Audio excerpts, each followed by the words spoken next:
everybody is doing well and in all their endeavors.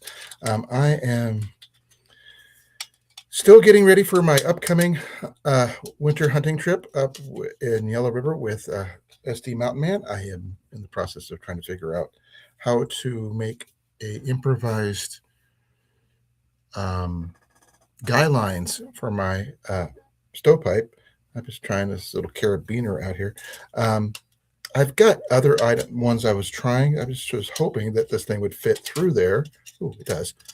So it does. Yeah, I got something that might do the trick. So I wasn't sure if this would fit in there. So I am attempting right now to close it up.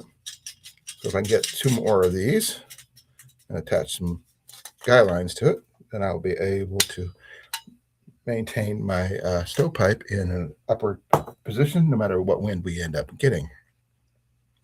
Now, that being said, that's just one of the many things that we're working on. I still have to get the fire blanket, which I'm going to be using for the underneath the stove, as well as a few other minor items. But other than that, that's not much else. Just drinking I was testing out my coffee, my percolator coffee pot for my coffee this evening. Sorry, that was my coaster that I like to use. As you can see, it's Green Arrow, one of my favorite superheroes. And I'm drinking out of my favorite Colan coffee mug. Yes, I am drinking a liter of coffee. That's smooth. Yeah.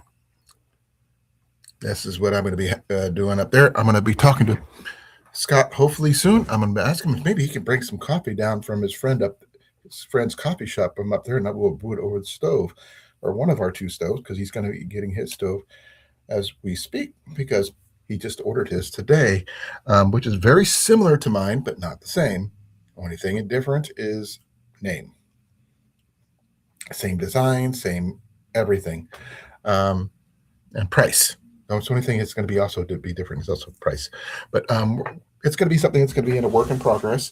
Um, I am going to be adding something else to my gear. Is this is one of these? As soon as I figure out what I did with the other half of this, I had set my gear down here to the right of my um, desk here, that I was going to show it off to you, and something kind of slipped off my deal here, and I'm trying to find it. Where did it go? Dang it. I know I have it. I just got to figure out what I do with it. I've got a lot of different gear here that's just sitting here. That is not so much fun or dangerous. So, woo-hoo. Hey, Rob, how you doing, brother?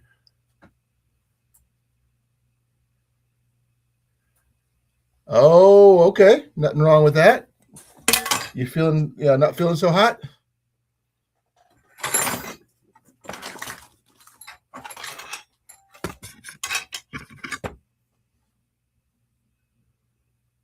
Oh, okay. Got a notification here. Give me a second.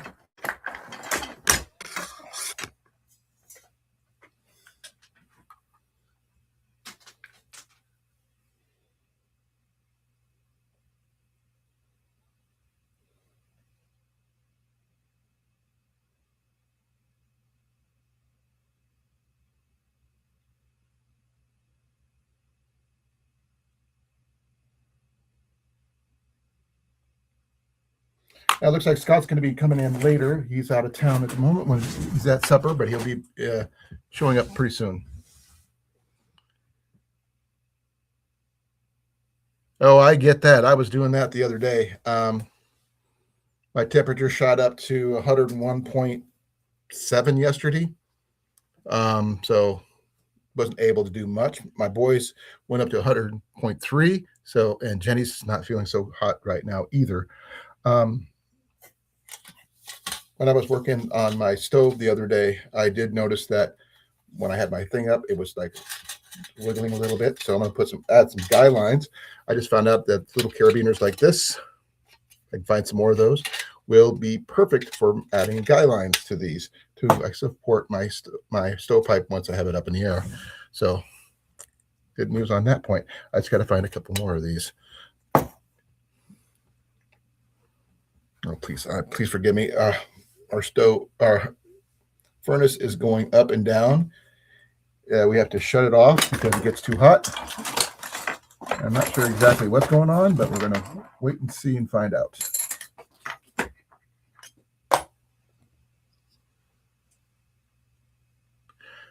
Not a problem, brother. You get better. Your health is more important. Okay? While I love you, have you as a co-host, brother, I would rather have you healthy.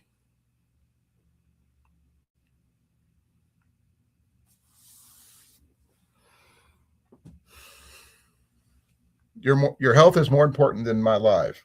Always. Lots of things are a lot more important. Family, life, than me is way down the list. But drink some tea or coffee, whatever you prefer. Get some rest if you can. I can drink coffee and then sleep, but that's me.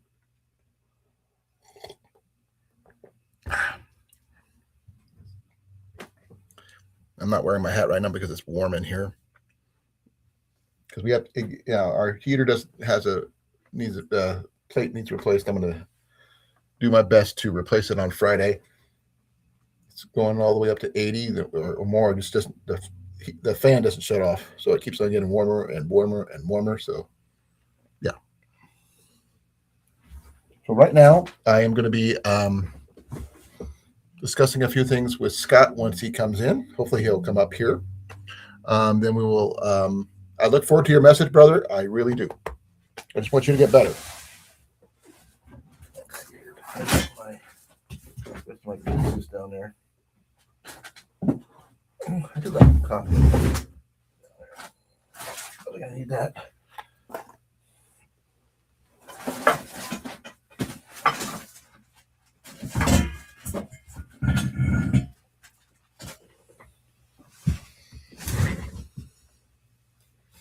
Okay, folks, if there's anybody else in here, please let me know. I'm going to be talking about the coffee we're going to be using, which is, I'm hoping, if everything goes well, fingers crossed.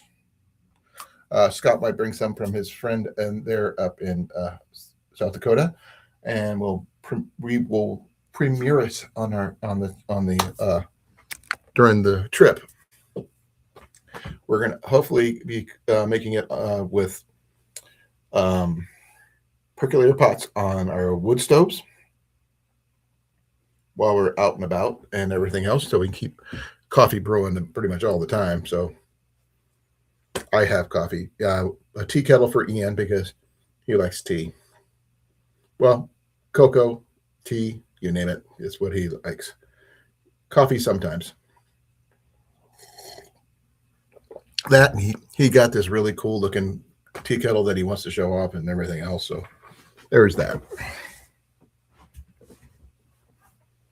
Now, if anybody has done any cold weather camping and has any tips, tricks, ideas, please let me know, because this is all new to me.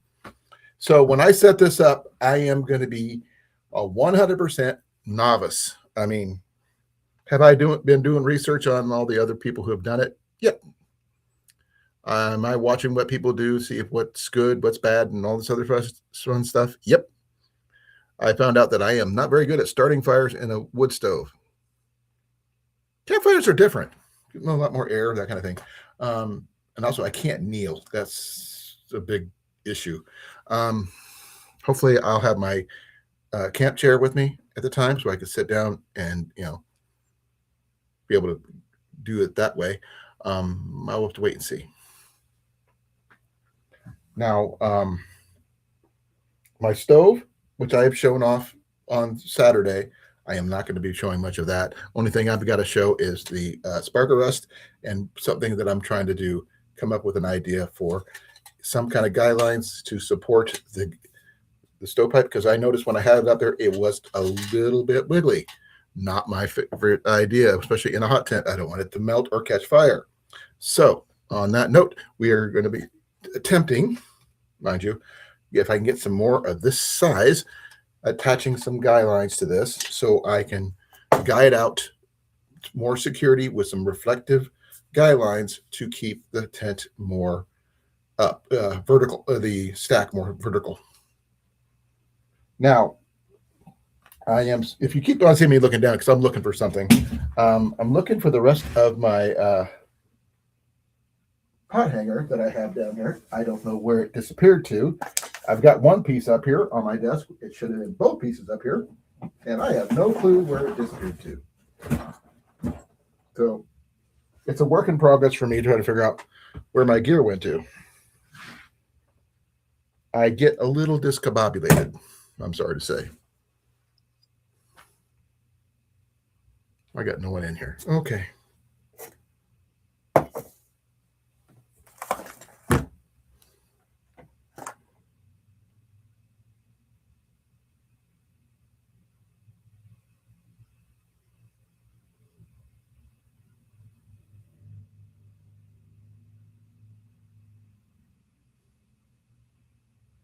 Sorry, I get a message from Scott. Now, the reason why we're going up on this trip, okay, we're going to be going up to Yellow River State Forest, waiting for his stuff to come in first. That's the biggest issue. And what we're going to be doing is we're going to be taking our hot tents up there. We're going to be putting them back to back, opposite corner type stove systems if we can. And we're going to be hunting up there. That's our primary focus. The hot tent camping is secondary. Now, on that note, we're going to be 3 of us up there, myself, SD Mountain Man, Scott, and Ian, my boy. And we're going to be hunting rabbits and squirrels. That's our primary focus. Secondary focus is testing out our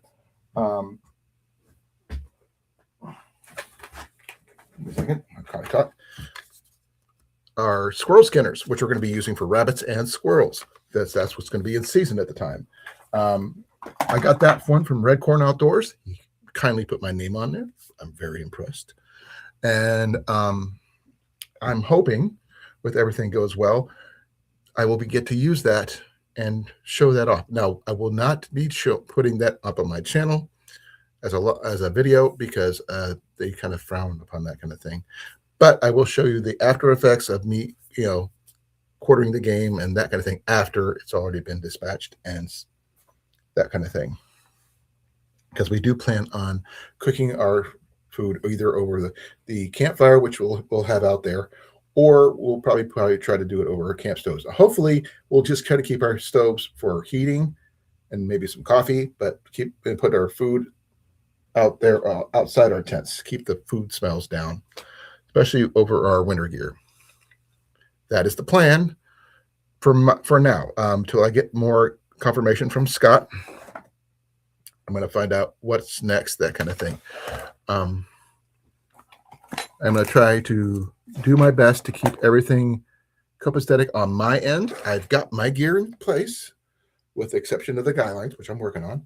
And I have to pick up a fire extinguisher and fire blanket. Now, I'm just want to make sure I'm doing both of those things, just be on the safe side. The fire blanket's for underneath my stove, since I don't have a heat pad, whatever they put under, whatever it's called, for hot tent stoves. I was supposed to get a little mat for under there, but they say for this kind of situation, a fire blanket will work just fine. So I didn't look that up. Ian looked that up, and that's what he found out. And I just happened to find out that our local Tyson's has 2 of them for sale for $20 each. So I'm going to pick up a couple of them along with the other guideline stuff, this stuff here, if I can, to finish up my guidelines and pick up some ropes. I have stakes, so I don't have to worry about purchasing those. Now, menu-wise, we are going to try to keep it simple as possible. We're going to do some eggs. We're going to do bacon, that kind of thing in the mornings. I don't eat much other than, if I eat a little bit in the mornings plus coffee, I'm good for the day until late evening. As long as I have some kind of water or drink mix or whatever, because I usually go with my Propel drink mix, that kind of thing. We have plenty of, if it snows, because with the weather it's been like here in Iowa, we may not even have snow, which could be just cold weather and hard ground. So right now, we're we're just waiting on Scott's gear.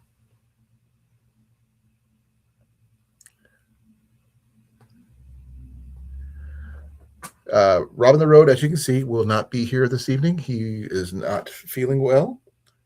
I wish him the best. I hope he feels better soon. But I will say this: I made coffee with my percolator pot on my personal stove in the kitchen, and it turned out some really good coffee. Not as good as it did on Saturday when I made a pot on my wood stove. It turned out better than I expected. It was really, really smooth. It tasted amazing. Everything. It just took me forever to get that freaking fire going. I understand that it's not an insulated firebox and stuff like that. Being single wall and everything, that might help if it wasn't. But being that it is a very small firebox, but it's going to be heating a very tiny space, sort of. Footprint wise, the tent's about 54 square feet. Now, we're going to be doubling that by putting our tents back to back. Hopefully, if everything goes well, we should be able to double that to 108 square feet in a rectangular formation, obviously, and have enough firewood for 3 people to keep warm and everything else. We're going to be sleeping on cots, Ian and I anyway, because I can't sleep on the ground with my knee, but I'm going to be doing my best to keep things going. Now, we will have additional food, like we'll keep in our vehicles, because we're not going to be too far from our vehicles. So we're going to have our coolers and things like that. Remember, this is not a survival trip. This is not a well, it is a gear test trip, because we're going to be testing out this stuff as we do all this. So that's partially true, but it's not the entire thing, because I am planning on bringing a Colan stove, a dual fuel stove up there with us for we can cook on, because as much as I would love to cook over firewood and everything else, that's the secondary thing. Keeping their tents warm and everything else is the primary thing. Because I don't want any open flame out there. That's the big thing. And we're going to be hunting 1,500 square kilometers or meters, whatever, 1,500 square acres, sorry, of grounds, which we are looking for rabbits and squirrels. Now, we got 2 different types of squirrels up there. We got red and gray, and they have cottontail rabbits up there. So I know where the red-tailed squirrels are going to be more towards the outside. The gray squirrels are supposed to be more on the inside. Where we're going to be stationed, where a lot of the hardwoods where they have the mast for the squirrels that we're looking for is going to be up on the higher ridges, which is where we're going to be. That's also where their hardwoods are going to be, where we're going to be using for the firewoods for the wood stoves. We're going to have my bow saw, Scott's chainsaw, and our axes to trim and split the wood for each of our tent stoves. So hopefully between the 2 tent stoves, we should keep our tents fairly warm. Now, oh, wait a second here. What's going on here? What's that?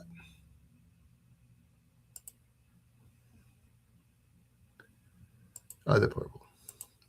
Now, in this kind of situation, I'm going to see if I can start a poll. Maybe that might.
Okay, folks, this poll thing, I'm still learning how to use it.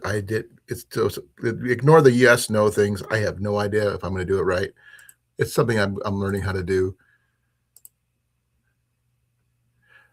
Oh, I see what I did wrong. Hold on.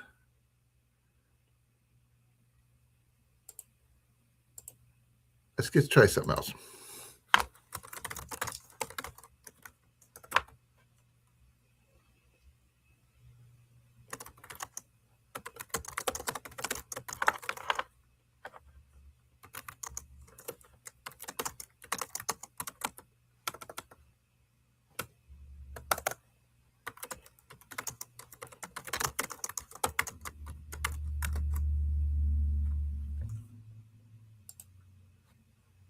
Okay, let's try that.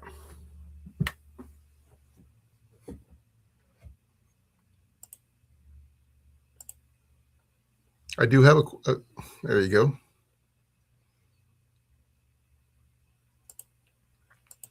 Right now, I would say my favorite thing to bring, besides coffee, and my drink mixes,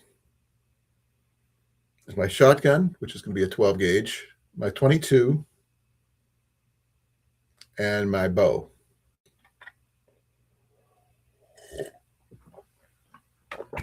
I already have my license set up for this year. I'm ready to go. I'm ready to get things started.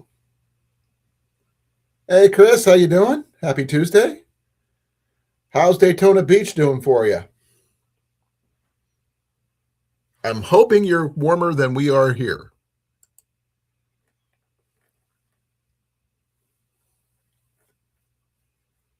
Because right now we're hovering about 33 degrees. Now, I don't know what it's going to be hourly or anything like that, but I'm going to find out here in a second. I don't.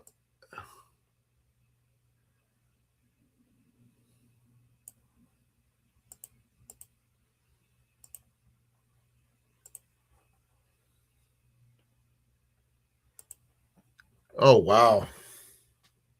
The only reason I'm sweating right now because our heater is on the fritz it. It's like going gangbusters. So we have to wait. We turn it on for a while, then we got to shut it off. We got to turn it on for a while, then we shut it off. That will be fixed this Friday when I buy a new thermostat. Our thermostat broke, so it's going to cost me about $35 for a new one. But if you were in a hot tent situation, I know Daytona Beach is a long ways from any place where you would require that. What would be your favorite thing to bring? I got a poll going up here. Your best item to bring. I mean, to me, besides keeping warm, obviously, because I have my sleeping bag, which is the military sleep system, extreme cold weather bag. My cot, my winter sleeping pad, and my hot tent stove. I think I'm doing pretty good. I just trying to come up with some options for my spark arrest to keep it from wiggling when I have it up in my tent. I don't want it to burn my stuff down. I'm still learning how to do everything, so bear with me here. I mean, I haven't even set my tent up yet. I'm kind of leery about that. I may, if it holds out, if the weather holds, I might try to do it this weekend. Who knows?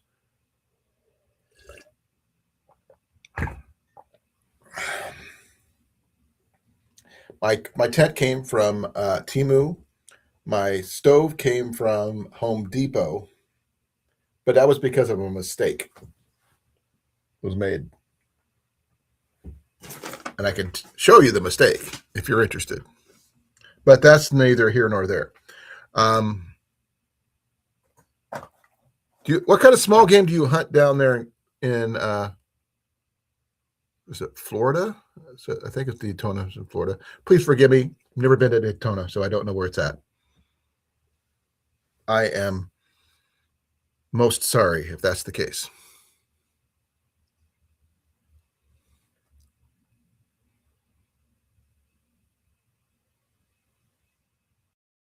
Wool blanket. I do have wool blankets. I may consider that.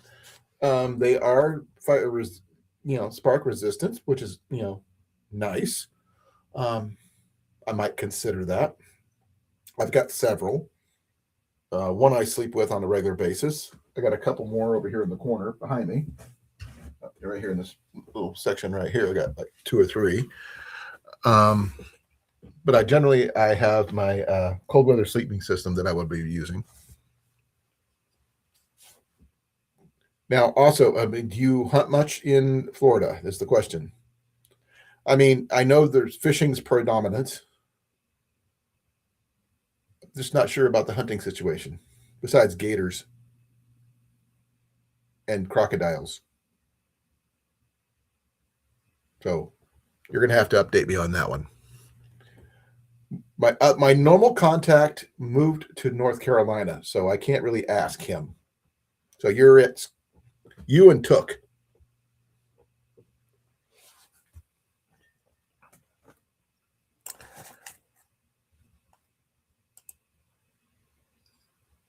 Swamp rabbits? Okay. Turkey. Lots of hogs. Okay.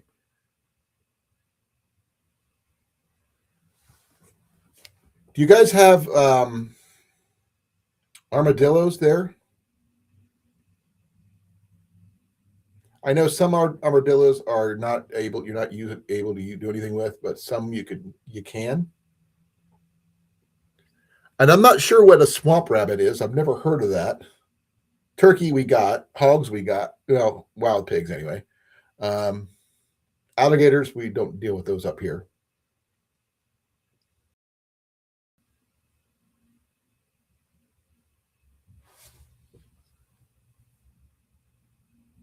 Okay, that's pretty cool.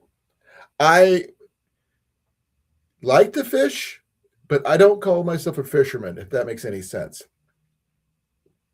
I would love to go bow fishing down there sometime, but I got a bow fishing setup, really nice one. I get that.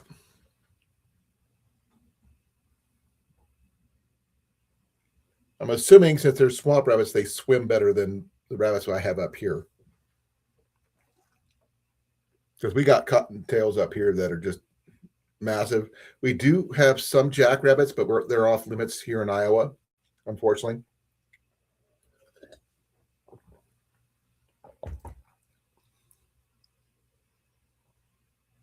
You have? Okay. You're the first person who ever said that you've eaten that. That's kind of cool. What's it like? Greasy? Not greasy? Tough? Stringy? What? Details, man. I need details.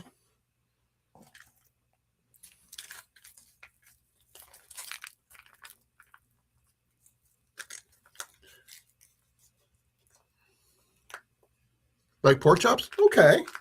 Good to know. They're not up here. So please forgive me. It's a little warm up here. Like I said, our heater's been out. It's on full blast or it's off.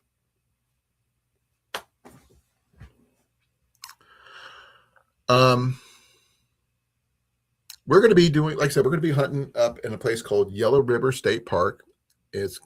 I'll give you some details here in a second here.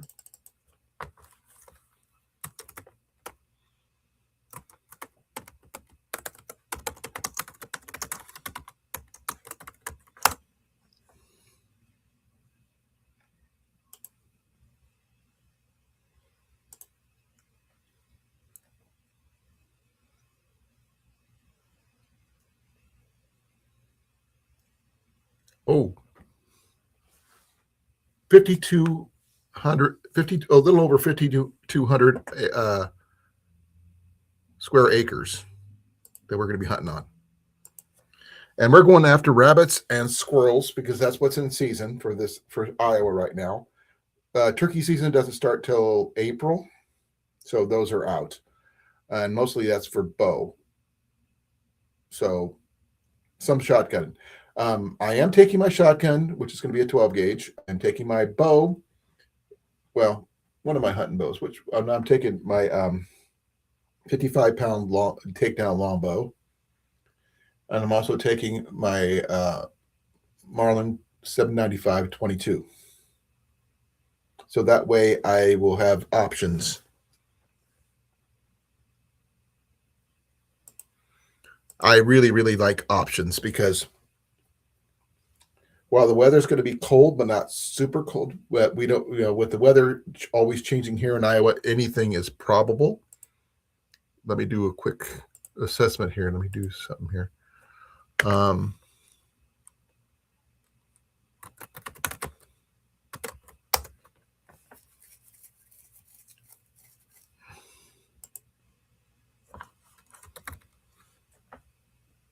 Sorry, I'm waiting. I'm trying to open up weather channel here for the area that we're going to.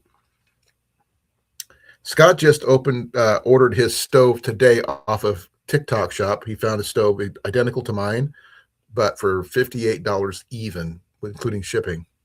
So it's going to be interesting to see how that he has the same stove I have.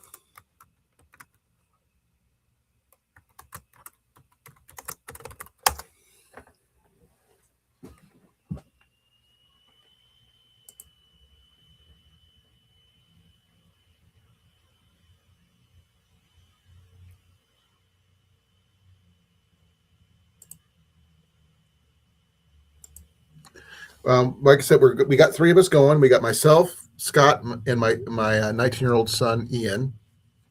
He's just got a 22 to use.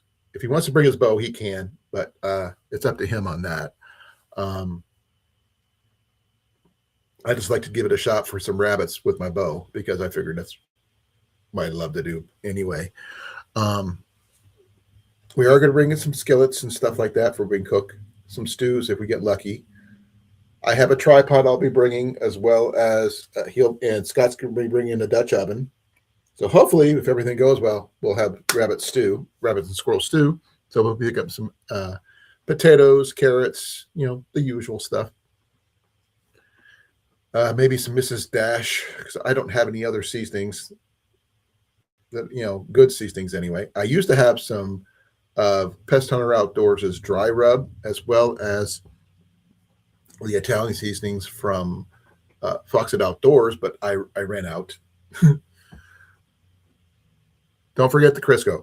I don't use a lot of Crisco. I like using more of the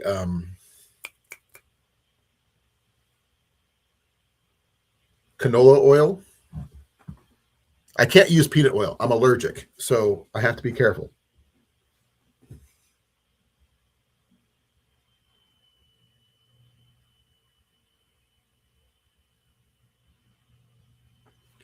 I bet that pot-bellied pig was probably fed table scraps.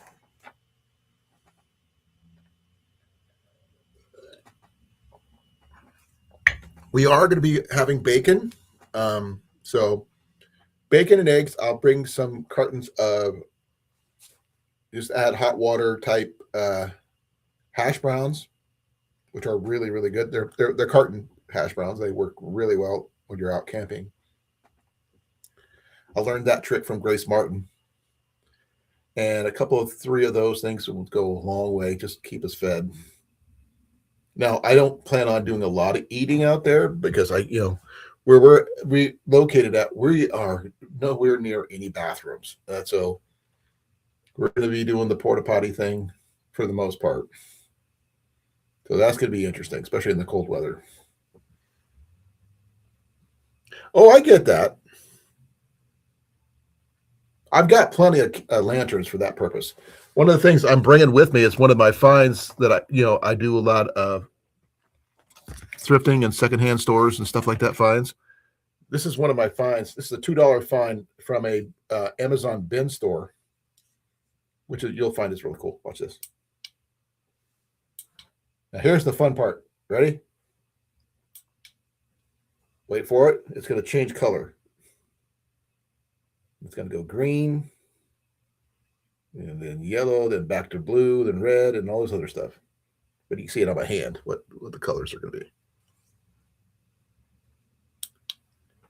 Well, that's too bad. Yeah, I'm going to run a little line on the inside. So and it's rechargeable, which is really cool. It's USB-C rechargeable, as you can see. It says it's supposed to run about 8 hours. I've got battery banks like this one. This one's a 26,800 milliamp Anchor battery, and I'm hoping, with everything goes well, we should be able to keep our lighting fairly good. I don't want to keep it up on high, mind you, all the time like that. That's just too bright. Probably on the low, make it last longer. Ian calls this my disco one because it changes color, but it doesn't weigh too much. It comes with its own little carabiner, and I'm going to be running it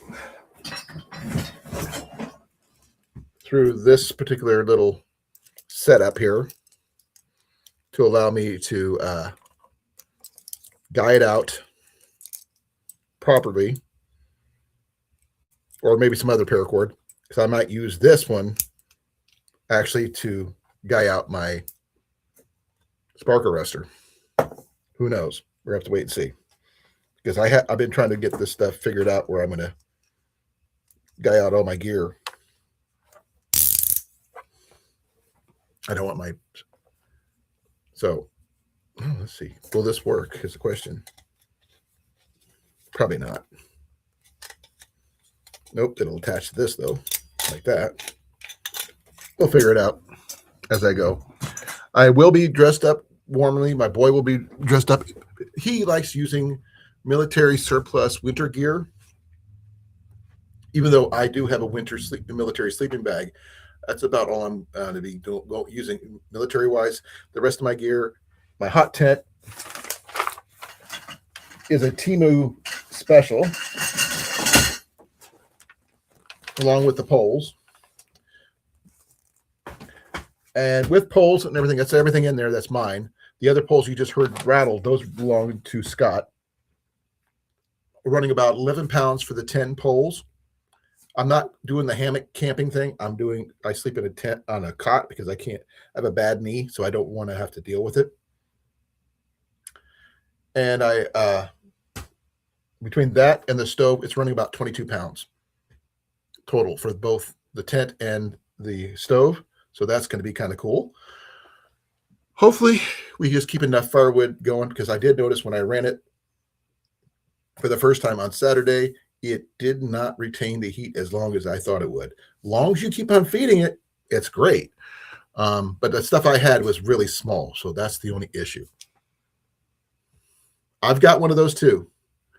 Mine is in the living room right now. I have a black beanie that I wear, but I also have a Carhartt one that I wear. Not too heavy. We're going to be, depending on the weather, I will have to either buy a sled for my gear to carry it up to have it towed to camp, or I'm going to be using a collapsible wagon that I own to haul it up there. I'm hoping I don't have to do either. I do have snowshoes in case I need them. From what I gather from the next 2 weeks, I have not seen snow listed, but I am going to check the monthly in that area, because we're going to be sometime before the end of the month. We're going to be up there. So that's one thing I have to make sure on.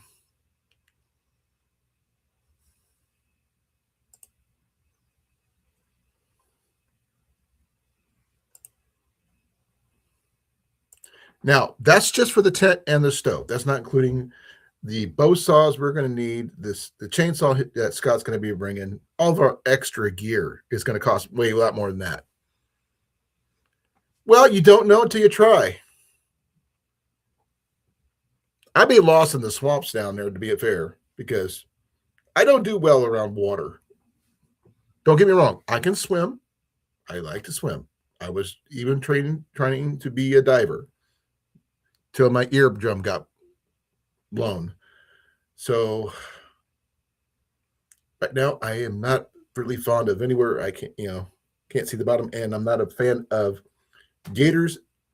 I'm not afraid of them. I just don't know anything about them and everything else. I just don't want to be stupid around them.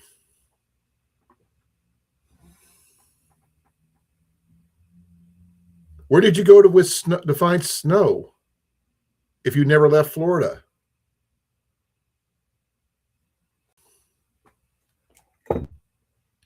I've been dealing with snow all my life. Literally Saturday. I mean, I know it's been warm lately, but I still had snow when I was doing my burn-in for my stove on Saturday. It was right behind my stove, mind you.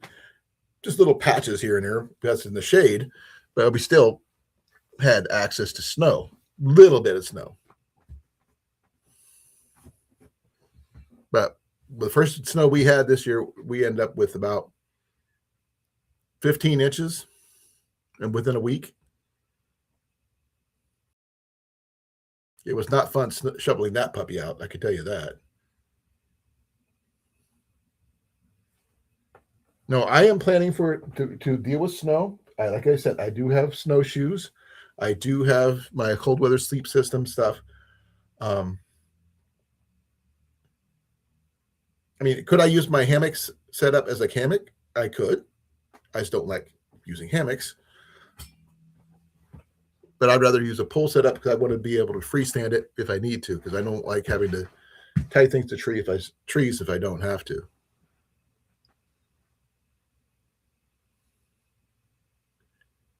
I can get that. I get that. I've been from coast to coast and overseas. I was in the Air Force and the Army, so I get it. Never been to DC. I think Jenny went to DC, I think. Hey, love, are you awake? No, don't think so. I think Jenny and Ian and I have been fighting something the last couple of days, so we are not feeling 100%. I am the best condition of everybody. I was the only one who was able to get, my temperature was low enough for me to go to the store. But I never went to the East Coast much. I've been to South Carolina. I've been to that's one place I've been to was in South Carolina. I never went further than that. I've been to Biloxi, Mississippi, down south right on there on the Gulf Coast. And just because I will let you know, it's Gulf of Mexico, not America. It's always been that. It's always going to be that. I don't care who it is says it isn't.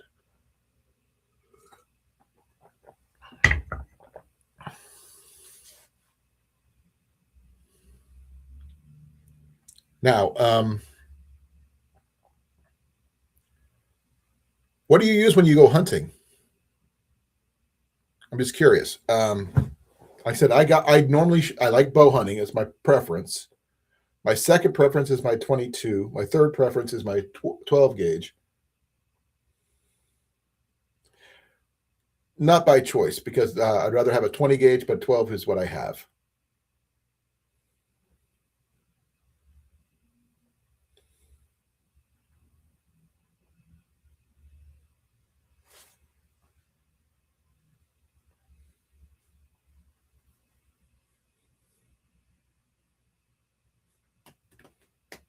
Sorry for blinding you with my forehead because I would put my hat on, but I'm sweating.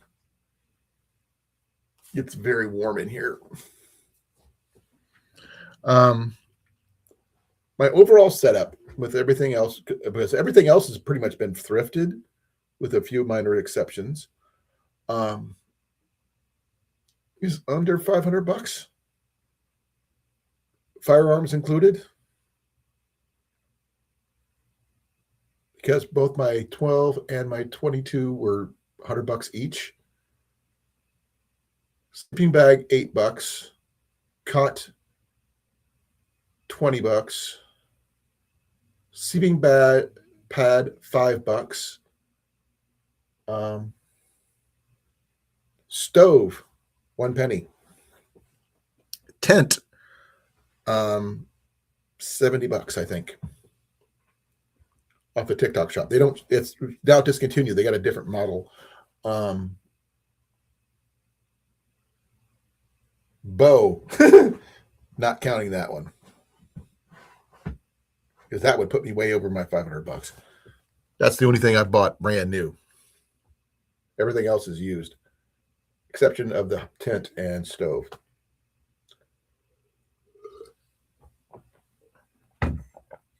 Even my hunting jacket, which I'll be wearing, it's insulated.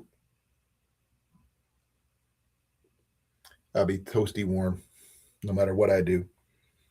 Thermal layers. My base layers actually was a Christmas present, so I didn't have to worry about that either. I got lucky.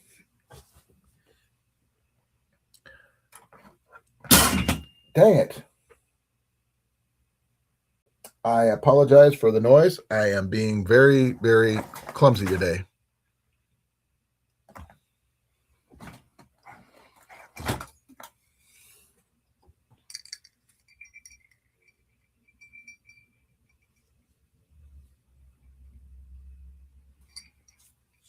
I haven't bagged a deer yet either. I have done rabbits. I've done squirrels. I came close to bagging a deer once, but I couldn't catch him,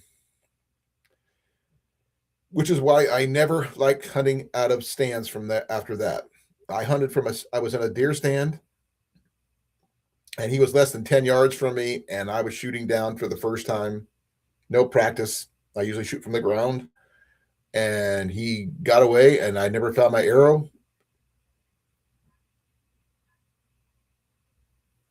And that's all I know. I had a chance to bag I had another chance of a deer getting that close to me before, but I was out turkey hunting, so wrong season. And I was hunting turkey at the time, so that doesn't do me any good. But the only thing it came even close to me was a hen, so that didn't help. But I was standing right in the open, and all I did was stand there. And the deer tried to figure out what I was. I just kept standing there, not moving.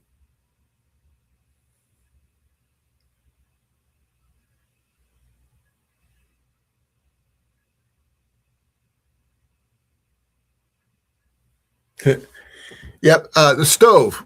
The reason why my stove was a penny, which is going back to why I got a different stove than what I originally ordered. I got actually ordered 2 stoves. The first stove, this is the invoice for the first stove. Speaking of, hey brother, how was supper? Speaking of a pain in the butt. Hey, how was supper? Oh my God. Molka Jetty. I don't know. Molka Jetty, whatever I don't know how you say it. Oh, never had it. Crazy. I've seen it. I stay here once a month since last year and I don't know, year and a half. And I just walk across the street to this El Tapateo. And tonight I was thinking about Casey's, I don't know if you noticed, but Casey's got them new wings. Right. Oh, they're yummy. They're really yummy. Are they spicy? There's, oh my gosh, there's a kick. There's a kick. Yeah, even the what was it, the something sriracha isn't that bad. I'm not a big fan of sriracha. I am a wuss when it comes to heat. You know that. I'm a wuss. Well, these aren't. I mean, I didn't think I only had the one as a freebie at the time I was there, but they got the Parmesan garlic, they got regular barbecue.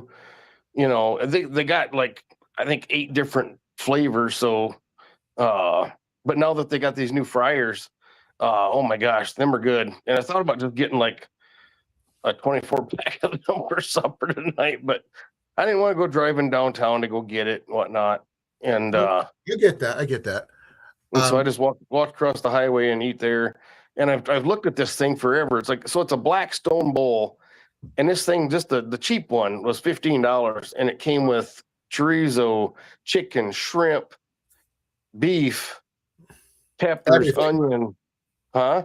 Everything but the kitchen sink. It pretty much it's kind of like I told my wife, I took a picture and showed my wife. I said it's kind of like a fajita in a bowl, and it still came with three tortillas. Oh wow! And then guac and sour cream to put on it. So yeah. Okay, I'll just let you know when you came in. I was telling Scott to Chris here, that how I ended up with my 1 penny stove. The story of my 1 penny stove. Okay. Well, truthfully, it might be free if you think about it. It could. Well, he could get as close to free as he could. I had to put something down. He said. Well, you pay. I mean, you paid for the original stove in the first place, so but I got my money back for that. Are you dead? Yeah. Oh, good God. They refunded my money. Plus, you got to keep the damper, the heat thing. Yeah. Oh, for crying out loud! So this is like I said. When I say it's my penny stove, this is my penny stove. Good Lord. Okay, I originally ordered this stove. Give me a second here, and this one here, as you can see, it's a Caribou camp stove, 18-inch, which is it's a pretty good sized stove, right? Well, I ordered it. It was supposed to be here Christmas Day, Eve, and everything. Did I get that stove on Christmas Eve? No. What I got instead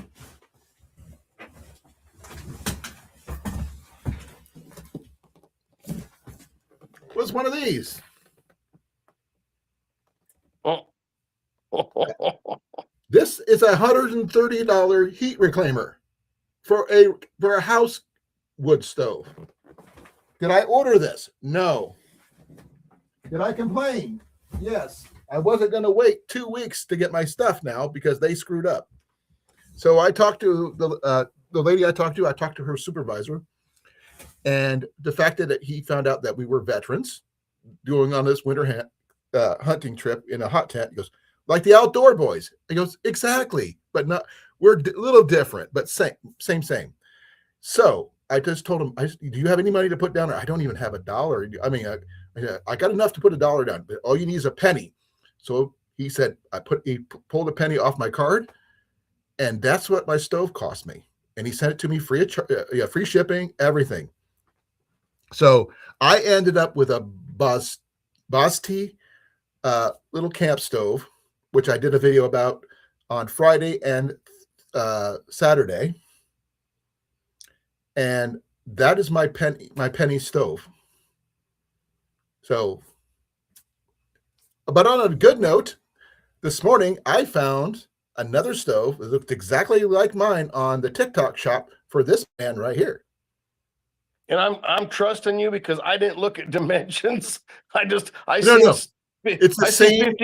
No, exact same stove. Literally same thing. I seen $59 and I just snatched it. $58 free shipping.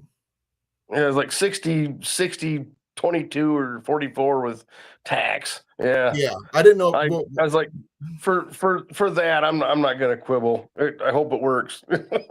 Well, the fact is, I got my stove from Home Depot. One thing about Home Depot does, they do honor veterans with a 10% discount. Yep. You didn't know that. Also, I sent you some stuff about Lowe's. Lowe's does the same thing. Yeah. Certain stuff. I think the same thing. Yeah. I also sent you that I think it was TSC had a couple of wood stoves in stock for about $70. Oh, really? Yeah. So you could have just picked them up directly if you wanted to go that route. But you never looked at your freaking messages, dude. What, on Instagram again? No. I sent them to your phone, dude. When was it? Oh, today?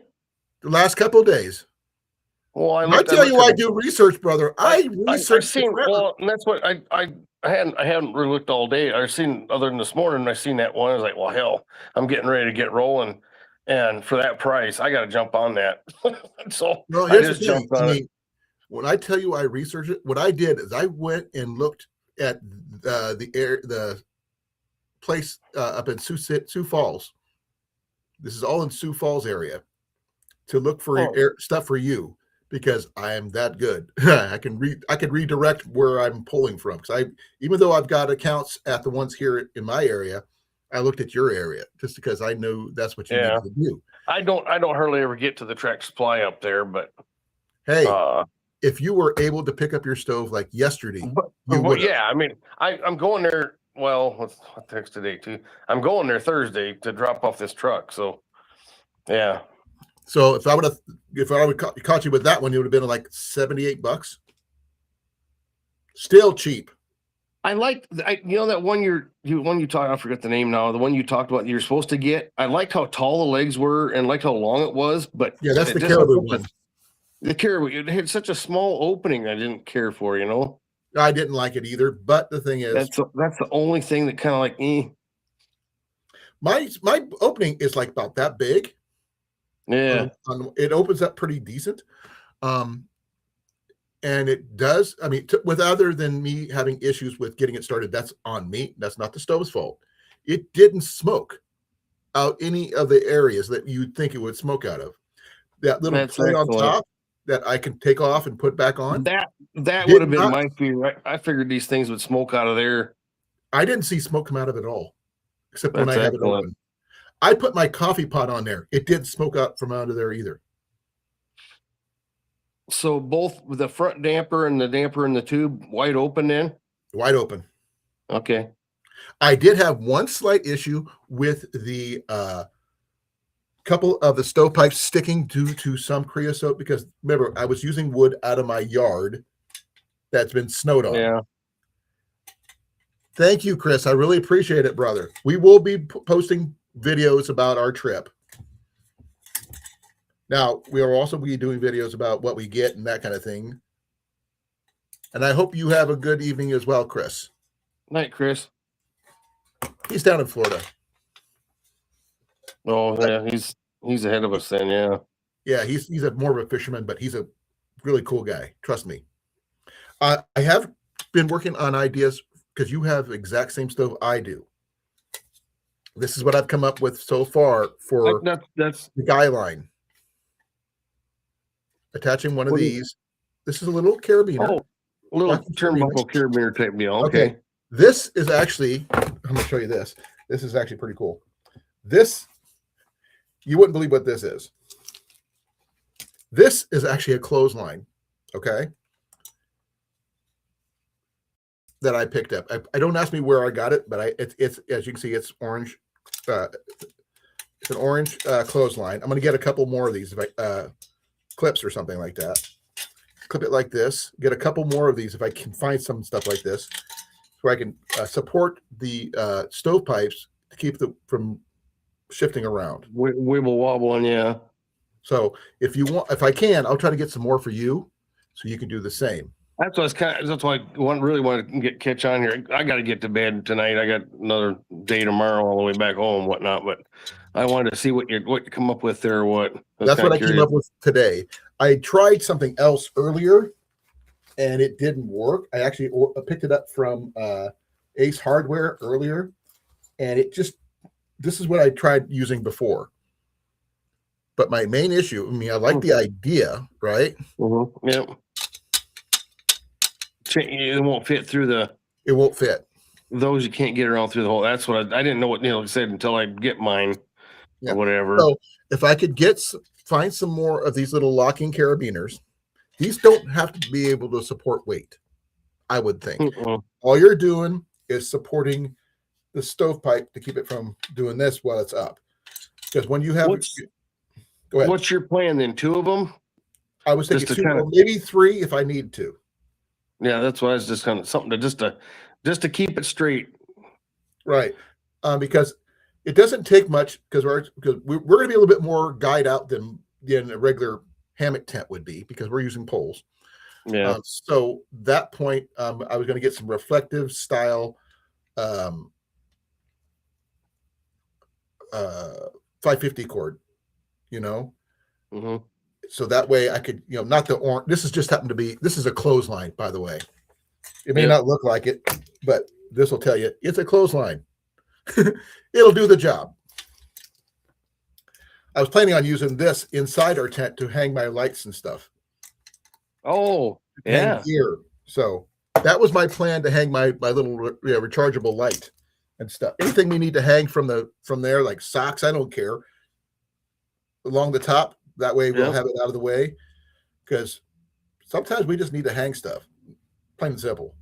Well, and with heat in there, what a perfect way to dry socks, gloves, whatever. We did that when we were deer hunting out in the Black Hills all the time. Well, one thing I plan on doing with my stove, which is, since it's got those racks, it'll fold up like that over the top to use as a handle. We can hang Yeah. our stuff off that too. Yep. I do have plenty of wool socks to use, so that's not an Hey, issue. Hey, PR. man, how you doing? I tried. I was trying to find some decent key rings, but I haven't been able to find. Hey, Roscoe. I hope your Looks like nephew liked the pack. Let me know if he did. Hey, CR. Hey, everybody's coming in now. Awesome. it looked like them spaces between them holes is kind of thick. So yeah, trying to find something to clip Slap over your that would mama be spice. I want to know more about that one there, Roscoe. I don't like heavy duty hot I've stuff. heard of So that. I gotta turn the heat down in here. I'm roasting. also, I need something from you, Scott. What's that? Coffee. Coffee. I'm No, bringing no, no. coffee. No, here's the thing. You talk to your friend. We Yep. will premiere her coffee on this trip. Yep. We'll use nothing but her coffee on this trip. So we can say Yep. we're sponsored by, not that we're not paying for it ourselves, mind you. We're just saying that, the coffee that we're using is from her shop. Rainy Day Coffee Company. Exactly. Something I was thinking about there. It's kind of I got it together with my cot type stuff, but is your cot like your two cots like a military type cot? They're military, definitely military. Okay. Well, mine's a Walmart. I do have a Cabela's one too, and I got we have an extra one. I got an old canvas one. I don't know if I trust it. Is my grandpa's? No, mine's a canvas. Ian's is a nylon, but both military. Mine's I believe mine is the old medic one, the white ones. Oh, the wood frame white canvas ones. Yeah, that's what I have. Well, so my only thought was back when we'd take ours out in the Black Hills, we'd taken them little coaster things you put under your couch or your furniture legs or whatever. Right. Just so you didn't put a hole in the floor of the tent, right? Well, my floor is like minimal as it is, but yeah. Well, anyway, no, but I'm just saying, my idea was like a 6x6 square chunk of carpet just to throw under there so your legs don't sink in the mud. Oh, that would definitely be a good idea. Like we did it just so we didn't poke holes in the tent floor, the tent floor, but we don't have a tent floor, so pickle jar lids would work too. What's that? Pickle jar lids. Yeah, just something. Right. I was just thinking. I'm not going to use that because that's ceramic and I don't want to break that. But I was going to say you can get some coasters, those little plastic coasters, and do the same thing. Not this kind. This is my Green Arrow collectible one. CR. I'll take the heat off you. Yeah, he can have the heat. It was like 50, 51 here today. Oh no. But his compass that I sent him broke. It was working. It was together when I sent it. Promise you. My apologies. Magnus, how you doing, brother? Glad you can make it. I found that, when I was doing things, I found this little carabiner right before the live started that fit. It's a locking carabiner. I'm going to leave it on there. By the way, I have scrubbed all these out. These did have a little bit of creosote in them because my wood that I used was a little bit wet. I could see that if you can find a big enough keyring to go that span of that two holes. Well, that was my original plan. I talked to you about that. No, I was just reading Herbert's message on there. Well, that was my idea originally. I talked to you about that. Yeah. And I figured if I could either do this or what he said, but I couldn't find key rings that would, because these are pretty narrow. Now, if you still got some a metal screening or something we could put in there to double up on that for extra safety. Oh yeah. Yeah. That would probably not be a bad idea. Or something we just wrap around it or something. Yeah. Well, I had to put a chunk around my damn sewer pipe because the damn birds were building a nest down on the doggone thing. Oh, I get that. It's like a vent pipe. Yeah. I get that. Yeah. Dirty buzzards.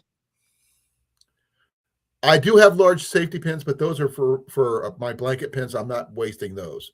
Those are brass. No, those are special order stuff. I'm not putting on my stove. Hey, Woodsman, how you doing, brother? I thought about key rings before. I actually talked to Scott about that a while back because I was trying to figure out the best way to do it. I mean, I did get lucky that I do have a locking carabiner that fits and does the same thing. It might be a little bit more substantial than a key ring, as you can see. I just got to make sure I have enough of those. I'll be heading over to what's the temp? What's the temp coming out of the top of that thing? That's the only thing about paracord. Well, that's why you have to have. Okay, remember when I was showing you, you hook this onto another hook like this. Okay. So between that and that, it kind of cools it down so it don't. It gives you some distance. Yeah, yep, I get it. Like that. So you don't hook it to here. It's definitely not as hot up there anyway. So no, but it does come out, and actually mine, like I said, mine did not smoke as much as I thought it would. I mean, it did come out the stovepipe. It did smoke at the beginning until the draft started drafting properly, and then it just came straight out the stovepipe. Where does the fog came in? Oh, ground fog. Howdy. Hey, ground fog.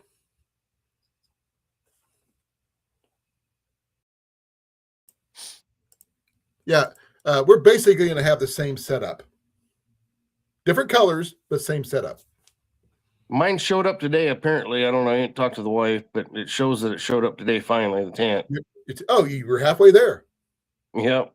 So his tent is just a little different color. Mine is actually... I'm kind of debating if I regret it or not now. I went to look on Temu for my tent. Apparently, it's out of stock. Well, but the one like you got isn't. Well, and this thing was going to be out of stock. It was so short, And then so I let it go. Well, doggone it. 90 degrees is not bad, Dan. I jumped back on there, and are you kidding me? I'll do that. I'll do that for $69. Well, between the two, for $69 plus another $66, $120 for both is not bad. Yeah, I mean, right now I'm at just barely $130. I don't have any poles yet, but yes, you do. Well, the two big ones, the middle ones. But I'm excited to get. You can't say you don't have poles exactly. Exactly. Am I wrong? No, I don't have the 4 outside ones. No, but I'm trying to do some finagling, because if we got the center pole, and if we could just guy out the corners, the two middle, the ones in the middle, where the center pole, where we meet up, just straight up guy it out from the sides there, straight out as far as we can, with that center pole being as tall as it is, we shouldn't have to have secondary poles, possibly. Okay.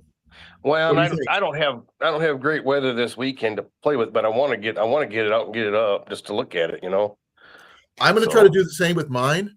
If you want to do a collab, let me know, and we can go do it at the same time, and we can just see, because our tents are going to be similar. So yours is a different color, I think.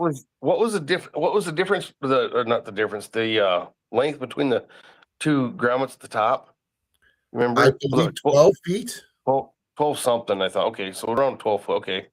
I'll look.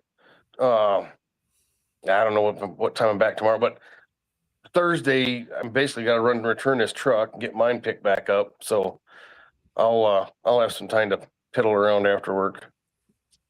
Well, I do have poles. I bought poles when I bought my tent because I planned ahead. Because I realized that only thing I did is I end up with extra poles because I accidentally hit a 2 instead of a 1. Because when it talked about set, to me, a set is one, when you have multiple poles, is one set. Not 2 is a set. Yeah, see, when I got mine from Amazon, that was a open box deal. Right. I got 2 sets. That's what the thing is. I found out that 2 sets is actually two sets, I like, four. and I like how they are because they're the push button, slide it up and down type ones. And I wanted one set So to go you with can that still one use those. if they're tall enough. Yeah, No, I've got your center poles. yeah, but You I don't know if these are tall enough for the outside or not. no. All you Because need is I 4 bought them. feet. I bought them for that one Tigris. It'll be the same. Trust me. Is It'll it? work. How low? How Well, short do they go? there's like 3 or 4 pieces, and then the one on the top has the push button thing you slide up and down. It'll work. You have enough poles. Trust me. Well, I was gonna try it once I get it opened up. I'll try it and see. You should be able to use them. Yeah, I got my first hot tent just right before Christmas too, and my stove was supposed to be here Christmas Eve. Then it wasn't because they sent me the wrong thing. I mean, literally, this, you guys, I showed the box again. I will show it again if I have to. This was my invoice. It says Caribou Camp Stove, size 18 inches, right? 90 degrees. Okay. So that, Yeah. and here's the thing. Quantity 1. This is what it was attached to this thing. Oh. How is this a Caribou Camp Stove? That little invoice was right here in this little thing right here. Somebody was not reading it. My name is right here on this box. It is not a Caribou Camp Stove. I wish it was, but it's not. I ordered a wash band from Amazon one time, and I got a little princess bed tiara thing. Well, I will tell you this, Scott. This is going home with you. Okay, when I'll bring it up with me. You can take it home.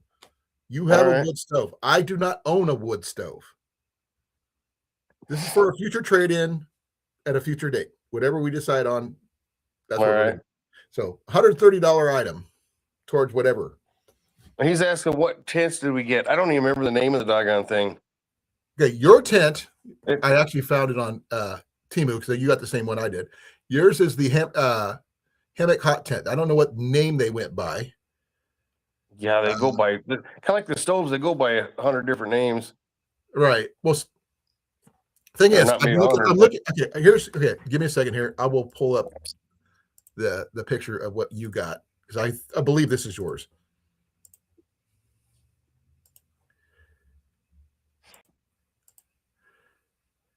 Yeah. That's what you got. Right? Well, is it? Yeah, it kind of looks like that picture looks like the same pictures. Yeah. The only thing yours doesn't have is the stove in it like mine did.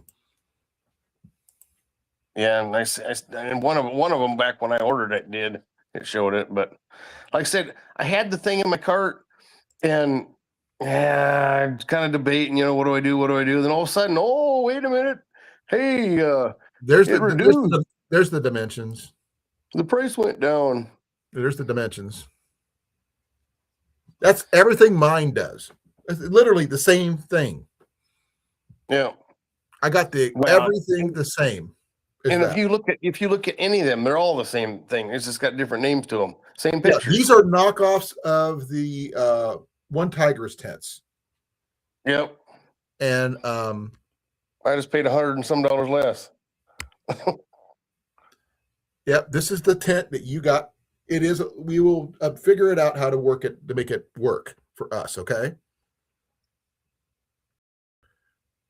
We're going to do. It's we're not putting it up in a tree or anything like that. We're going to be using real poles.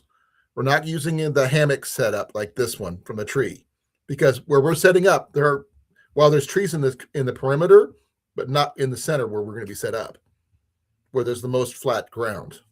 And then trying to figure out how to put two up in amongst trees and it's just, I don't know. This is a regular flat campground, backpacking setup area, To me, hammock camping one person would probably be fine, but that's about it.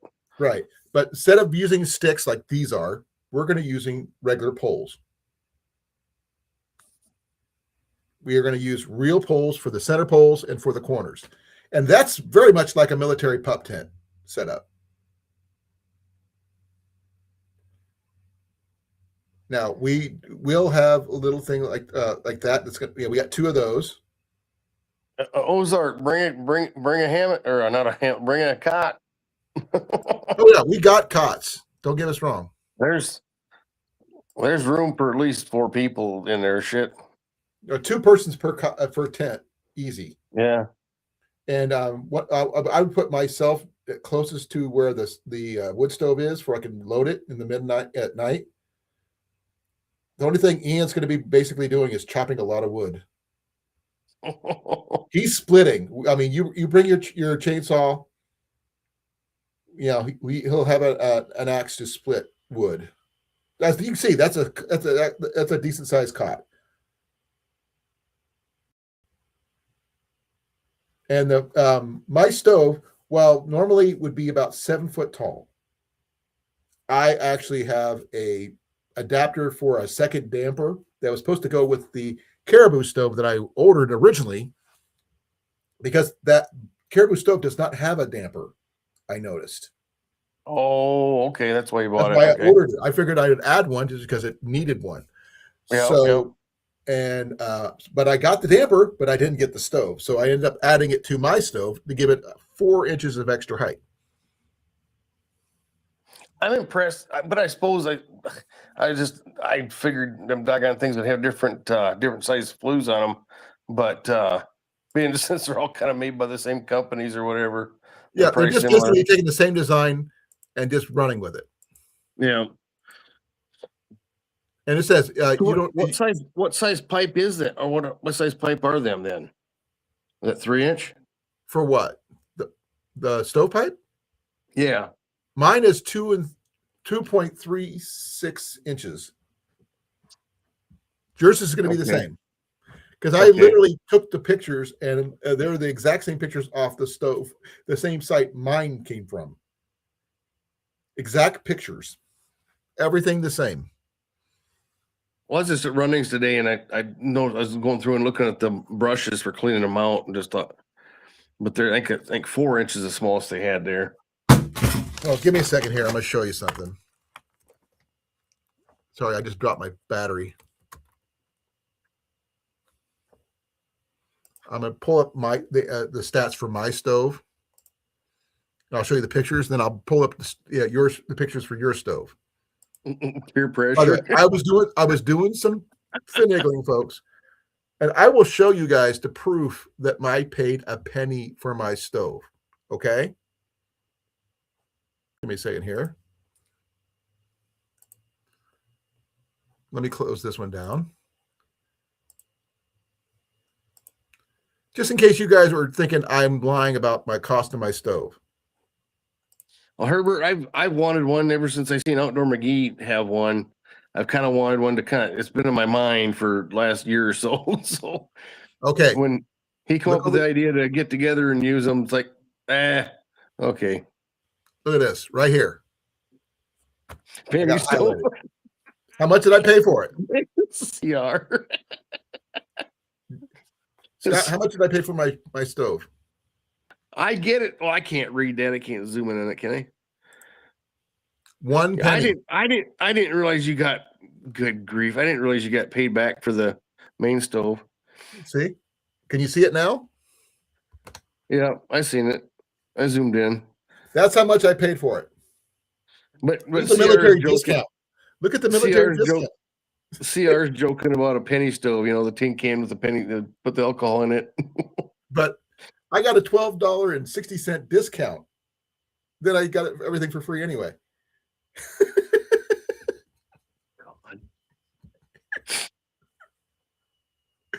It was because they screwed up.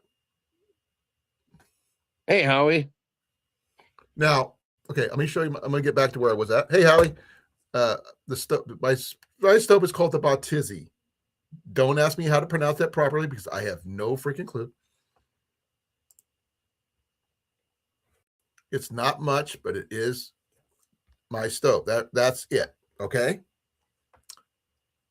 Let me see if hopefully I got that showing. CR and Howie, did David have it live tonight?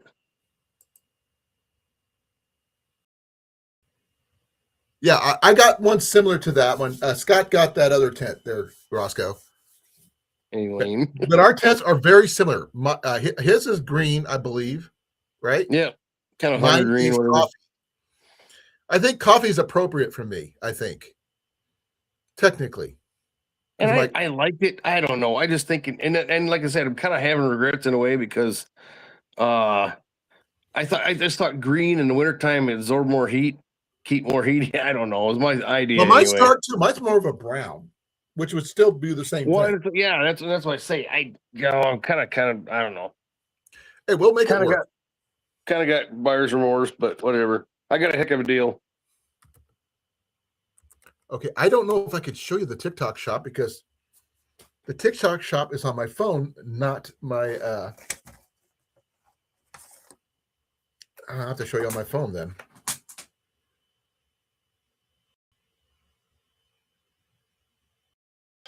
This one's about my wife. Sorry about that. Whoops. TikTok does like their music, doesn't it? Don't they? Oh,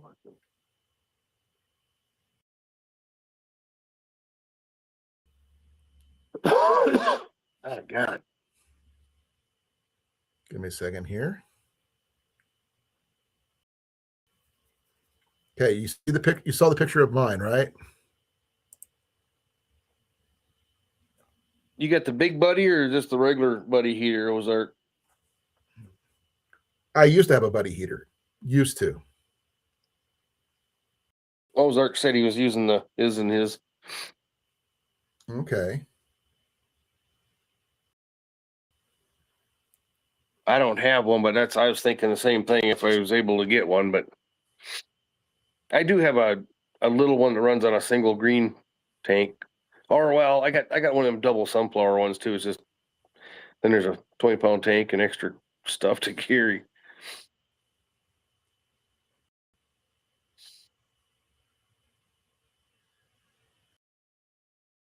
Okay, I think you got the what is called the Do-Cred adjustable chimney stove. Okay, you saw that one. Let me take this one off here. Nice cornfed. This Great to is see ya. Give me a second here. This is yours. Yep, there's the picture. See, that looks like that, right? Look at that.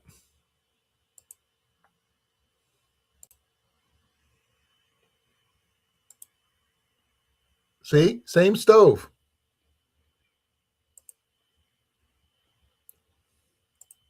I think that's pretty cool. And if anybody's interested, it's on the TikTok shop right now for $58 even, plus tax, obviously. Yeah, I said I think right around $130 so far. I got mine between the tent and that. Yeah, I've got a little bit more of that because I added poles. Yeah, and I also added a floor. But I actually have another floor that I'm adding to the floor. But that's something I picked up prior to all this. This is a 7x7 floor footprint, an MSR footprint. And but here's the thing. This is what I paid for it. good grief. I never thought about that. They Fleet Farm had a bunch of stuff like that for whatever tent they sold a while back, and it's like, wow, what do I need that for? I don't have I didn't. Hey, don't Rob, have a tent. Cornfed just came in. Yeah.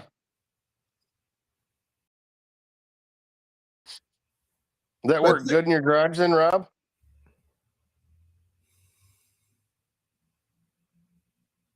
I used to have a big buddy before, but mine got stolen back in July.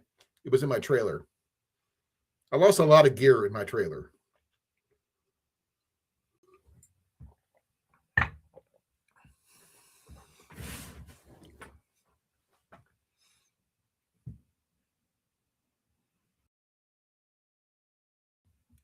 Me, I actually used Dawn. Herbal X. I used Dawn and a scrub brush. Though I I would mean, say that 2 of my pipes did get stuck together, and I had trouble getting them apart because the creosote fused them together. But I found out something that worked really, really well about getting them apart. Nail polish remover. Oh, yeah. Because it is basically a lacquer. That's what creosote turns into once it seal, like a glue, sort of like nail polish. Yeah. So nail polish remover, acetone. I'm gonna try Super Clean since they send me bottles and bottles of this stuff. Bottle brush, just a regular plastic bottle brush. No, I was talking about Super Clean. No, I'm talking about. Herbert was asking about what kind of what I use to clean. I'm planning on picking up a dryer lint brush for for the dryer vents. There it is. And I saw one for like $13 over at Tyson's. It's about the same size as this, and it's got the same kind of bristles for cleaning out, like sort of like a chimney, sweep type situation. And I'm going to use it to keep this thing clean because like I said, I scrubbed these things out, and it worked. So I'm going to try that. I'm going to try doing that because it worked really, really well. But I used Dawn because that's what I had. Cliff. Hey, Cliff. You might need a colonoscopy. I'm actually kind of surprised Cliff is here on a Tuesday. He's usually not here. If anybody else wants to come up, you're more than welcome to. But the thing is, Scott and I are getting ready for a hunt up in Yellow River. Hopefully, the hot tent camp thing is secondary to what we're actually up there for. We're there to hunt. That's our thing. I mean, the camp, we're not surviving. We're not doing anything. We're glamping as much as we can. We're going to eat well. We're going to drink coffee, and we're going to hunt. And we're going to have Ian do all the heavy lifting. We're going to be old men, and they're going to let the young buck do all the work. Isn't that right? I'm hoping he's the wood getter. Oh, he loves his axes. He loves he loves all that stuff. It's just, as long as we keep him on task, that's the only thing. Yeah. What Roscoe wants to know what you're hunting with. Probably 22 or 20 gauge. I got a youth single shot 20 gauge. So I don't know. If that whatever works, Oh, I got that piece of junk single shot 12 gauge too. So I might break that out and get some shots in with it. I've been thinking about that lately. My double barrels, my over and under 12 gauge. And I got that adapter that we call it bore adapter for 22. So it's kind of fun to play with that a little bit. It's going to be interesting to see because we will have 3 22s and a couple 12 and a 20 or 12 and two 12s or whatever. We're going to see how that works. I've done some research on mine. And I found out that my bottom barrel always shoots first. So I don't have a selector switch. I have a safety. So, and the bottom barrel is always for close range. The top is for long range. Yeah, makes sense. So that would be the top. So if I miss on the first one, the second one would be when they're like mostly for rabbits and stuff. So I will be bringing my bow, my takedown longbow with me, just because I at least want to get a chance to take down a rabbit with my bow. I won't take a squirrel down, but I'll take a rabbit down because I've done that before. Yes, Ian's got the Rock Island TM22. He bought it for himself for Christmas. So that was my Christmas present. I gave him the money. He went and bought it himself over at Fleet Farm. Put some windows in the tent, make it a blind. Some of the see, it's okay. What was that? What I say it was patterned after the other tent you just picked up before. Scott, the one you bought before? That one Tigris. The one Tigris. Yeah, the one Tigris. Bungalow.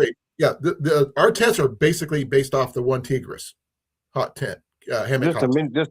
That's just a way bigger version. Yeah, but the newer one Tigris has windows. We don't have windows in these, but that's okay. I mean, right now, like I said, what we're going to be doing in this thing is basically making coffee and sleeping, maybe watching a movie.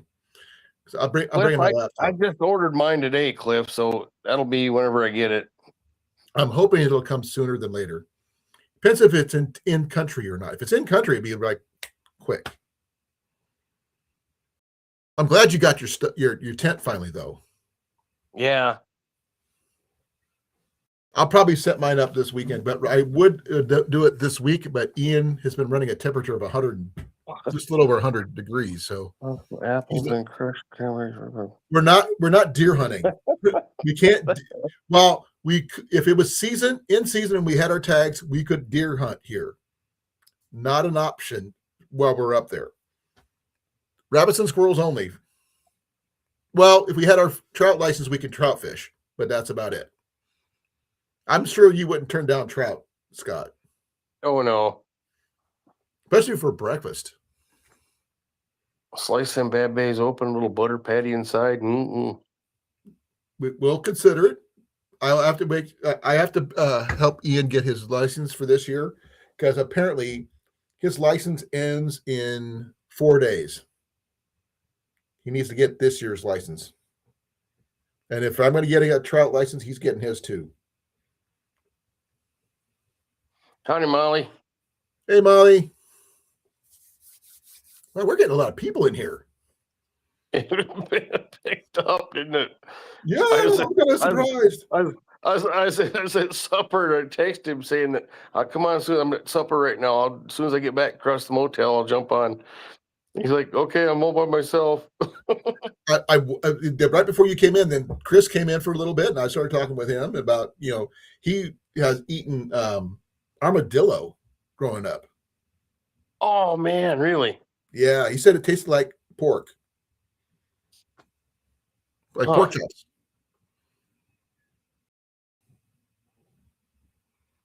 I'd like to try. So off the store, well, not off the store, but food. That guy at work today, he's over in Minnesota, but he was at Arby's and he made the comment he learned today that they have a off the menu type thing.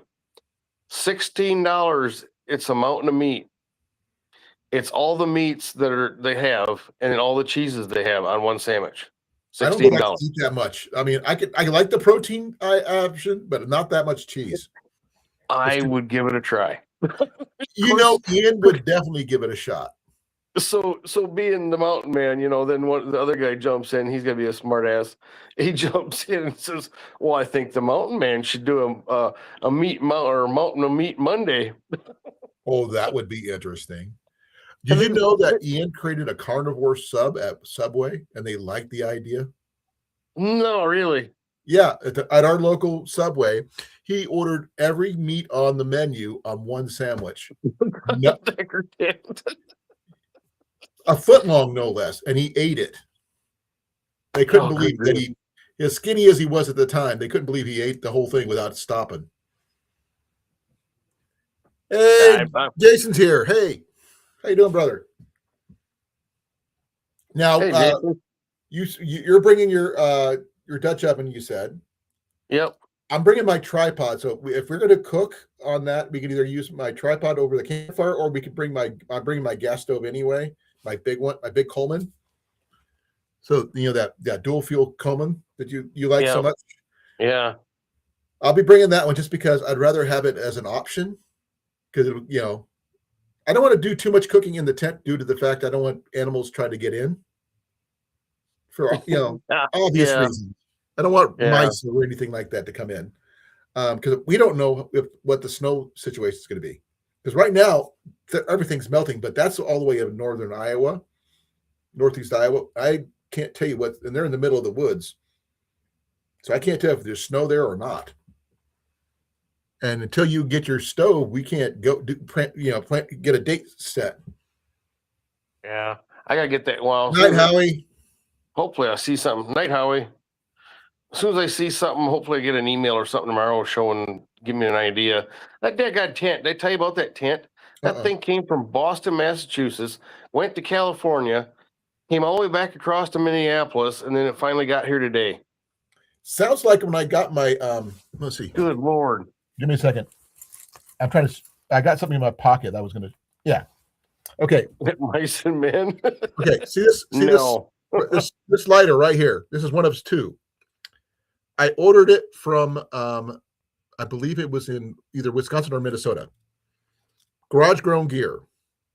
It went from up there to Des Moines, to Kentucky, to Detroit, down to Tennessee, Ohio, back over to Des Moines, back over to then to Newton. It traveled more than I did last year. Good grief. But yeah. I do like this. I do like this. You know, I like the fact it does that. Nice. Oh, I am bringing something else. I got to go get it because I left it in the other room. That we're going to use for the stoves. It's going to help out. Trust me.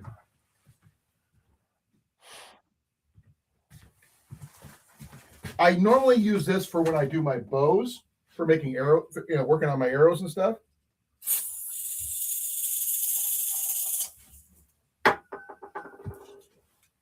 But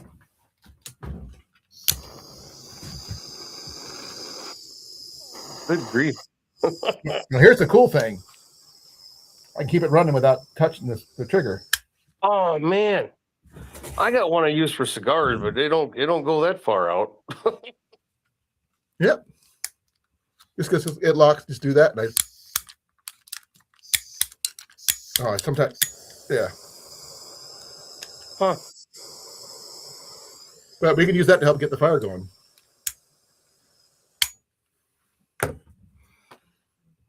So I've got these are butane lighters too, which is why they get so much.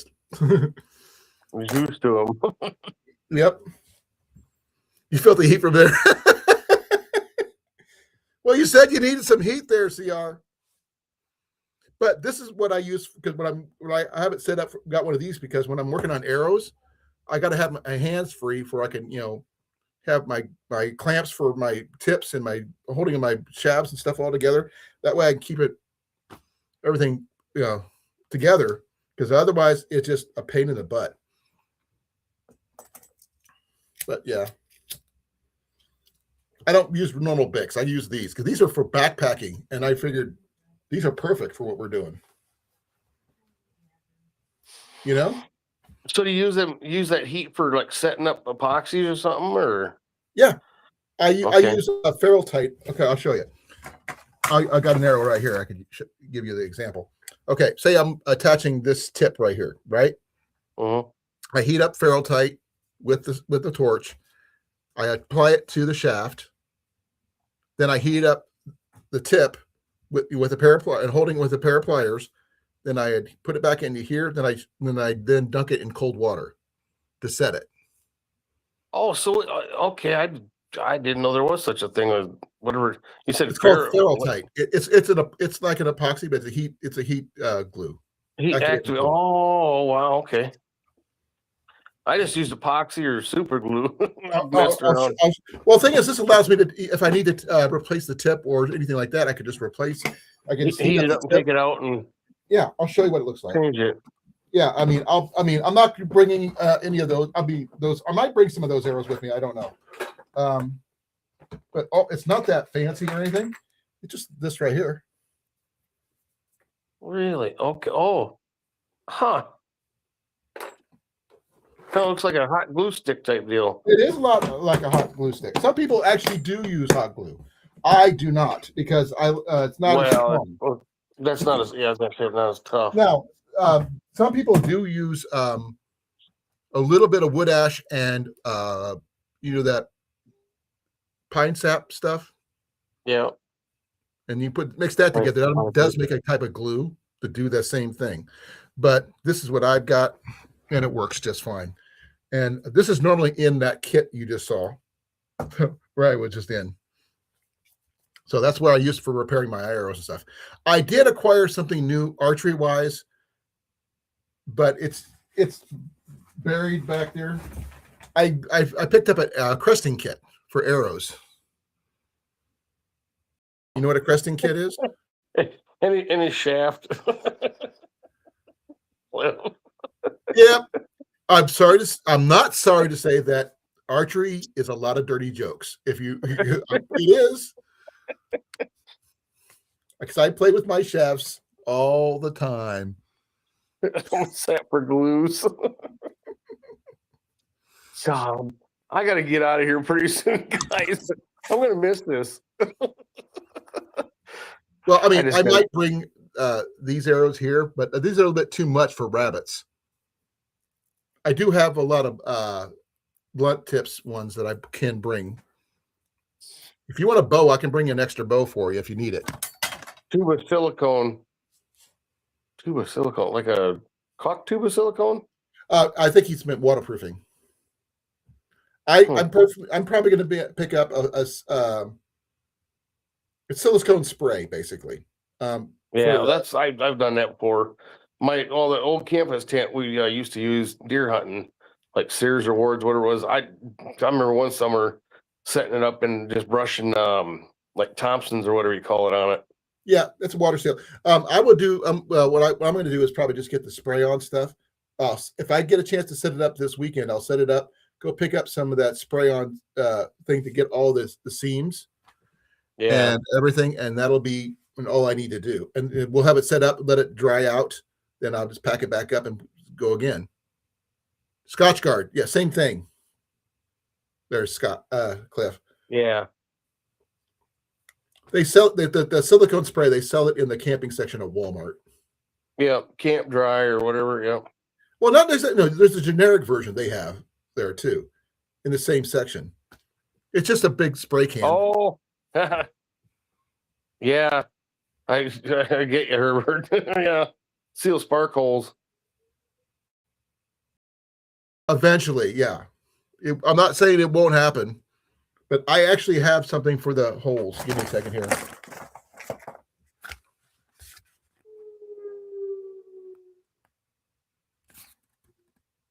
I come prepared. I picked up extra stuff just because I figured I needed it.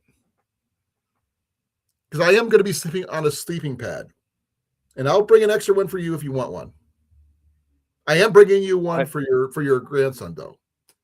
I've got patches in my kitchen window with silicone and screen. We could cover up the bullet holes. No shooting at the tents.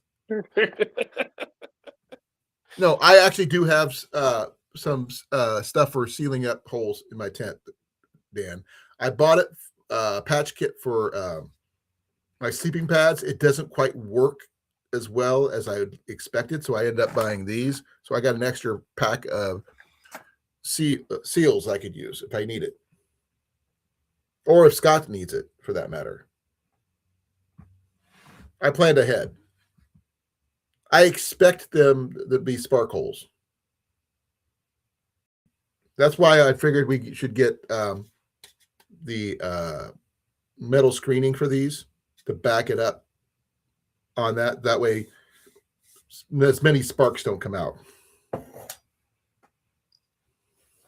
long as we got good wood, I mean, the thing that starts stuff like that is like paper and bark, Yeah, I mean, I do have some stuff birch bark. I'm not planning on using it in this. I mean, I've got fat wood I could use, I guess, but because I'm not using anything in here that I shouldn't.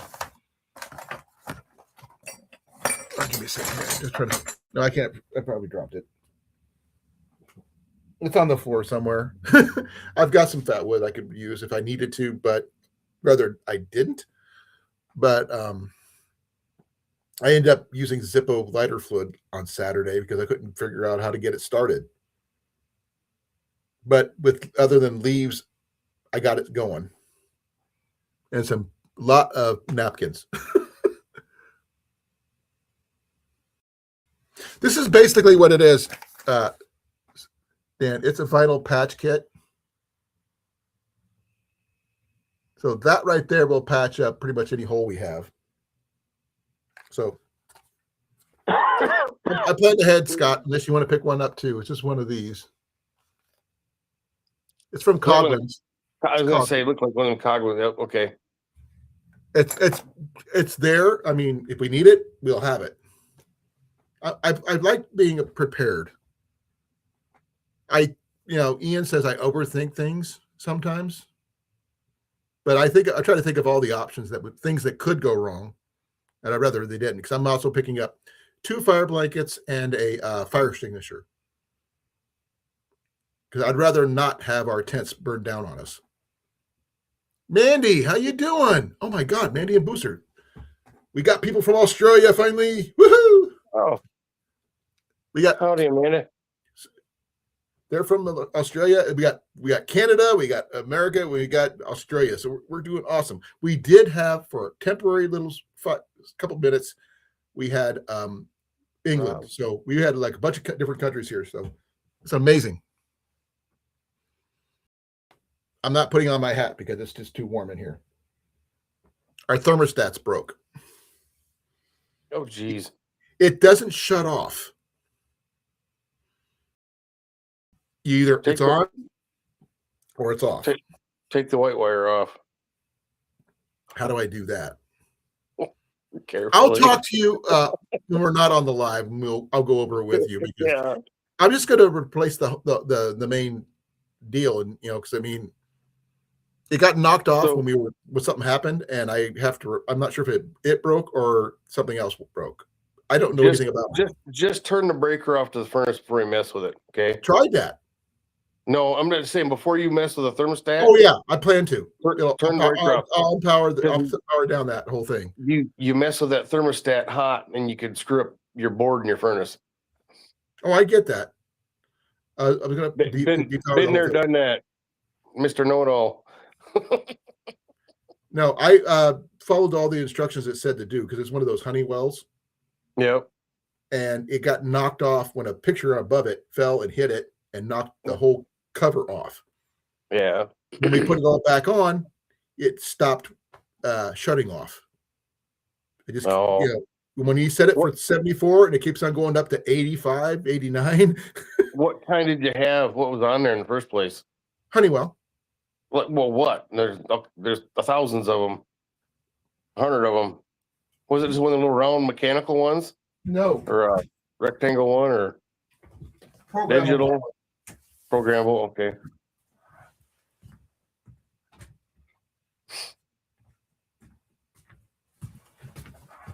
The battery powered programmable. This one. Oh, okay. I've replaced the batteries. I've done everything about letting it reset. I tried resetting it, reprogramming it. Nothing works. Oh. And right now it's 72 in here right now. I'm not sure if you can see that, but yeah, you can't really see it right now, but it's 72. I got one of them downstairs in my man cave. There you go. There's the temperature. And I'm just going to replace it, because I mean, I've done everything I could think of to get it to work, and I can't do anything. I don't know anything about it. Is there any switches on the back of it? There's one that says gas, oil. What's it set at, or what? What's it set on? It's set on it's electric, because we have electric heat. Oh, it's electric heat. Okay. Well, we tried it both directions, and either one of them didn't work. Well, and if you don't have them directions, because most of the time them things, because it's a programmable, they got different. You got to go and hold the 2 buttons, and then go and put all the settings in. It looks like the same thing I had at the nursing home, and you had like just for this nursing home with hot water, it was like 14 different settings you could set. Because we got a gas water heater. So maybe a gas heater. I don't know, but that's something that you and I need to talk to, not right now. Yeah. Yep. Because you know more about that than I do. I better get going anyway, and then call the wife and get to bed here. I said I got to travel. I got 4 accounts and travel all the way back home tomorrow. Well, if when you travel back home, message me when you get there. You know, that way you can see that your tent. Yeah. Just remember, I've got 2 of your poles here still. Yep. So your tent may not be 100% set up the way we were planning on doing it, but you do have poles here. They're sitting over there on the ground right now. I knocked them off my little stand, but you have poles. Trust me. Night, Ozark Woodsman. Thank you for coming. I really appreciate it. Camera on the thermostat. Might have a sleepwalker. Nope. No, actually, it's just, I mean, we will. I'm trying to fix our freaking heater. If you don't want me to, then say so.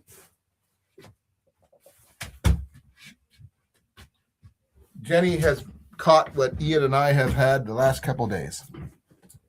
I got junk in my doggone chest, and I think it's all from the other day. My back got kind of sweaty and whatnot, and it was cold outside, and I don't know. My temperature shot up to 100.7. And then Ian, that was yesterday. Then Ian shut up to 100.3.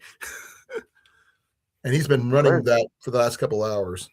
There's been a lot of giant. I ain't had no fever or nothing, but there's a lot of junk floating around. It seems like just in some of the accounts I've been to today, just been really talking about it even. So, well, I've replaced the batteries in this thing. I've let it reset everything. I've shut it off at the breaker, let it sit for 15 minutes off, put it all back together, and it still does the same thing. So the only thing that the variable it is that this hit the floor after it got knocked off the wall. Yeah, there's something could be knocked wacky in it. And there's the only buttons we have on there is the ones up front, as you can see. Yeah. And this little lever, what type of heat? Yeah. Right there.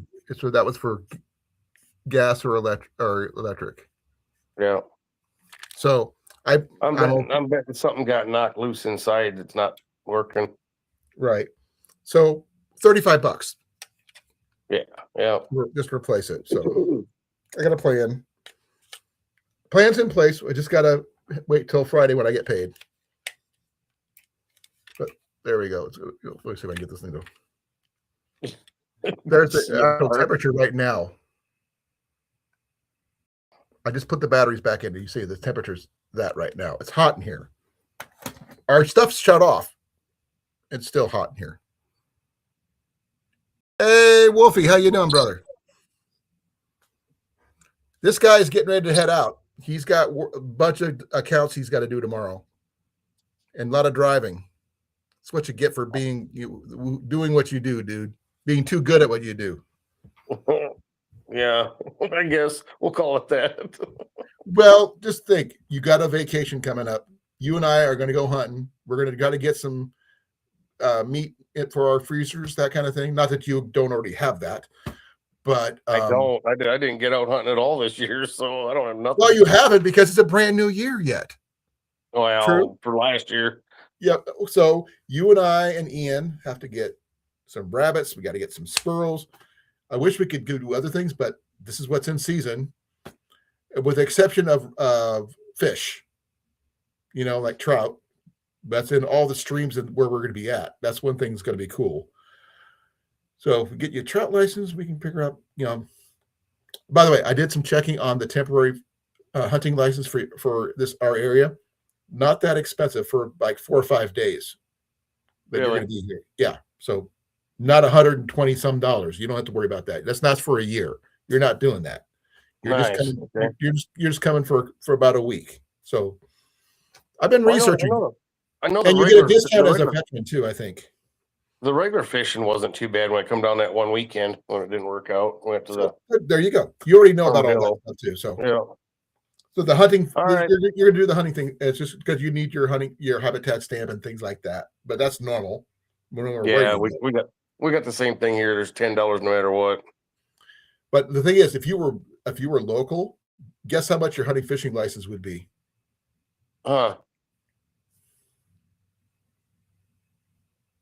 Yeah, $7. $7. As a veteran, Oh, good $7. grief. Oh, we don't get no. No, it's dang near 70 here for me. Not like I said, you need to come down this way. Wow. Iowa's got some stuff going on. I don't know what it is, but Well, so does Texas. I know my sister told me about that, but I'm gonna take off, guys. Appreciate chatting with everybody. Seeing everybody come in.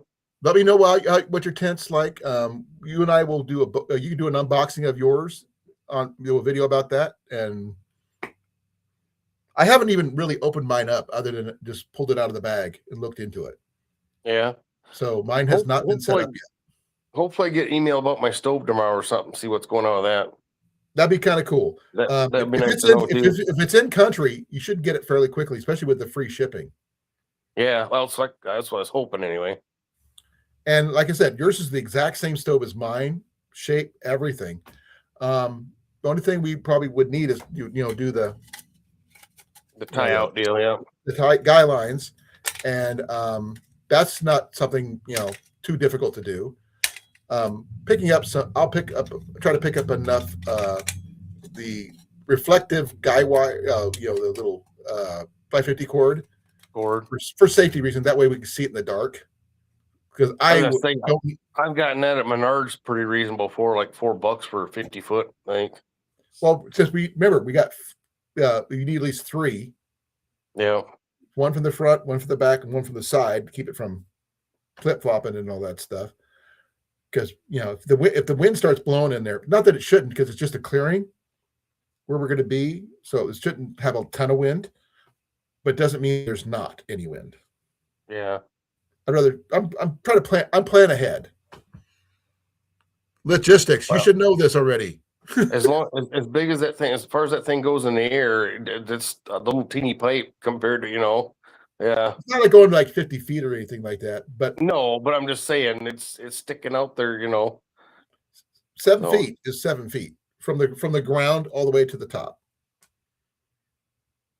That's from the top of the stove. That's from the top of the stove, isn't it? No, top of this. When it stacks all the way up to the top, from the ground to the ground, well under the feet. Was it to the ground or the top of the stove? Top of the feet of the bottom where it's touching the ground. Oh, from the ground all the way to the top is 7 feet. Oh, okay. I thought it was from the top of the stove. Mm-mm. No, it actually shows it on the diagram. That means it'll be. Wolfie's here. Yeah, yes, CR. I need to. Hey Rick, how you doing, brother? This is how it goes with me and Colin. But all right, night, everybody. Well, brother, I will talk to you tomorrow. Okay. All right, sounds good. Love you, brother. You just came in when he was heading out. Yeah, I just got done with dinner. What'd you have? You got to tell me. We had grilled chicken. We had baked chicken. Nice. Yep. We were discussing, at the beginning, I was discussing the creating guidelines for my tent stove because as you can see, it came just like this. So there's no way to me to guy out the stove, the pipes when it's up in the air. But I found that I had a little carabiner that fit, locking carabiner, and I'm going to add another clip to it. Not this one, but something similar to this, that I just clip it on there, and that way it doesn't overheat, and I can just guy it out, that kind of thing. Well, that's the plan anyway. Yeah. And I'm not sure if you saw my video about this. I did on the burn-in on Saturday. I did. Yep. I'm sorry that my fire lighting skills are severely lacking. I can have trouble getting down I can't kneel. That's my biggest issue right now because my knees suck, especially my left one. But I'm gonna. Yeah. It does. Once it was burning and everything else, it kept a bed of coals really, really hot, and it actually made me a really smooth cup of coffee. So when I put that coffee pot on there, good. So that's a bonus thing. Yeah, it's my whole setup. My tent and thing is less than $80 for my stove and my tent. Do you believe me? Yeah, I believe you. I've seen them for about that. Well, with shipping and handling and everything else, Yeah. $73.90. No, sorry, 84 cents, I think, or 74 cents, 75 cents. Because my stove was a penny, and I've got proof. I've got actual proof. If Yeah. anybody doesn't believe me, but the stove you saw me use cost me a cent. So normally penny stoves people talk Nice. about are little alcohol stoves about that big. Not this one. Mm-hmm. But key rings are key if you can find them in the big enough there, Dan. That's the only issue. I looked for key rings and stuff like that, but I was a little worried about being able to get through here, because I was kind of lucky with this one. I was just fiddling around with one on my desk, and I found out that one that fit. Now, I've got other things that might work. I mean, I've got other key rings. I got other carabiners and stuff like this one. And this one here is just off of Bear Bell. But I don't know if this would even begin to work or whatever, because this one does not. Oh, this might work. Yeah. See, I got some stuff that'll work, just like that. Now, if I can get that thing to turn around, that'd be awesome. Well, If only, if only. Well, it's because it's the angle on the big one. Because if I could get it, but actually that wouldn't be too bad as it is. The Bear Bell, well, cool and everything else, not necessarily necessary for where we're at. Yes, there could be bears, but wrong season for bears.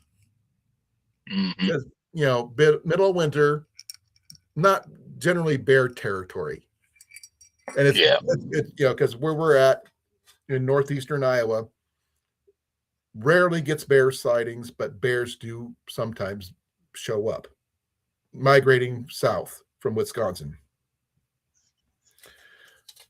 And I was just testing to see if this thing would even fit on here, so I was kind of shocked when it did. Yeah. Same thing for the other one. The other one, this one's not a locking one, but this one is. But these right here, in conjunction with some extra little clip-on deals like these, or this one here that I picked up, like this one here, I could just clip them onto here to give it a little bit extra space. Give me a second here.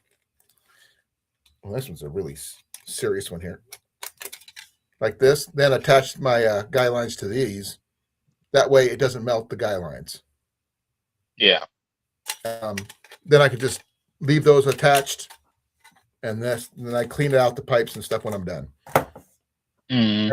I expect the creosote to be built up quite a bit at the end of this hunt that we're doing, because this is a hunting trip. This is not a survival trip. This is not this. While it is a hot tent camp out type situation, it's primarily we're up there to hunt. So that's going to be something you don't have to deal with down in your area. You're from Alabama, right? That's correct. So not a lot of snow in Alabama. Not really, no. Not unless you go to the very far northern regions. Or like a couple years Or ago, up to the you mountains. had some snow, but not in the near last year or so. But I have heard about snow getting down to the Gulf once. Yeah, we've had snow before, but we don't really get snow that lasts very long. No more than a couple days. Yeah, we will have to bear the cold. We're hoping the temperature is going to be running about freezing, about 32 degrees on average. Between we're going to take both of our tents and they're going to be set back to back like this. His tent stovepipe hole is going to be on one side. Mine's going to be on the opposite corner. So between the two stoves, the two tents, our tent should be more than fairly comfortable. Oh, between the two, because our tents are very similar. Only thing difference between his and mine is color. The only difference between his stove and my stove is name. It is the same stove, different manufacturer, same stove. Wow. Yeah. I found it for him this morning on TikTok Shop. With shipping and handling, shipping is free, but taxes put it up from $58 even to $66 and some change. Not as cheap as mine, but normally that stove, when I got mine from Home Depot, is a $125 stove from Home Depot. Not that you have to deal with hot tents where you're from or anything like that, but you could use a hammock tent down there if you wanted to. I'm not a big fan of those. But here's the thing. We're not hammock camping. Right. Yes, we're using hammock hot tents, but we're not hammock camping. What we're doing is we're using the tent pole option that it allows for. So that way we don't have to use a hammock. We're going to set these, they're going to be freestanding this puppy. These puppies are going to be set up with poles. Not wood poles, but actual metal poles that'll support the whole thing. And that way it'll be a lot more sturdier than it would normally be. Like a giant pup tent. We're going to have 3 men in there. It's going to be interesting. My boy's going to be doing most of the chopping of the wood because, he's got to pay his way somehow. And also the fact that he's also the youngest of all of us. He's got more energy than all of us put together. Mm-hmm. But right now, it's not bad. If you're interested in that stove, let me know. I can show it to you. But I don't think you'd need one down where you're at unless you need a wood stove or something. If you're like, now this kind of stove would probably work in a little a tiny house home, maybe. Yeah. Or if you actually had ice, I would say an ice fishing shack or something like that would be perfect for something like that. But right.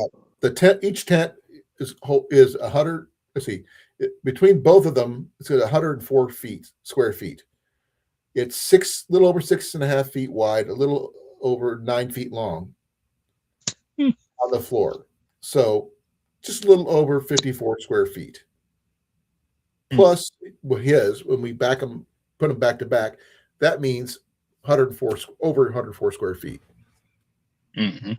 which means plenty of room to move around and store gear, that kind of thing. I am bringing a table. We have 3 cots going in there, and our chairs and stuff like that. And we're going to have some floors, so we're not going to be sitting directly on cold ground. I have an insulated floor I'm putting in with a footprint from this right here, MSR footprint. This is a 7x7 footprint. I'm going to use it as a floor. Yeah. And Scott's got, That's smart. Yeah. And Scott's bringing some rubber mats. All right. So that we can put on stuff we can put underneath our cots to keep them from sinking down in the ground. Because once the tent starts heating up, the grounds are going to melt, no matter what. Oh yeah. So we got to be careful about that. We don't want it to get too hot in there where we're sitting in puddles of water. Yeah. No. I've been watching a lot of hot tent videos about the good points, the bad points, tips, tricks, and everything else on every hot tent similar to mine. Even though the one Tigeress is what this one's based off of. The first, what do we call it? They're the first model that one Tigeress put out for hot tents, hammock hot tents. That's what this is based off of. This is not the upgrade, which has the windows or anything like that, but that was like a $200, $300 tent from one Tigeress. This one was under 70, about $70 or so. So that's not too bad. And we're going to make sure that we have everything settled right. And I am going to have some help getting my fire started because I am terrible at getting my fire started last Saturday. Took me forever. I didn't take into account that me not being able to kneel would be an issue. Turns out it is. Yep. Now, Ian should be able to help a lot with that. Having the appropriate way means to light it up is going to help too. Oh yeah. Using one of these is definitely going to help. So not just a regular lighter and burn my fingers off kind of thing. I am not putting any major plastics in my stove because if I ever decide to cook over my stove, I don't want plastics in my stove. Right.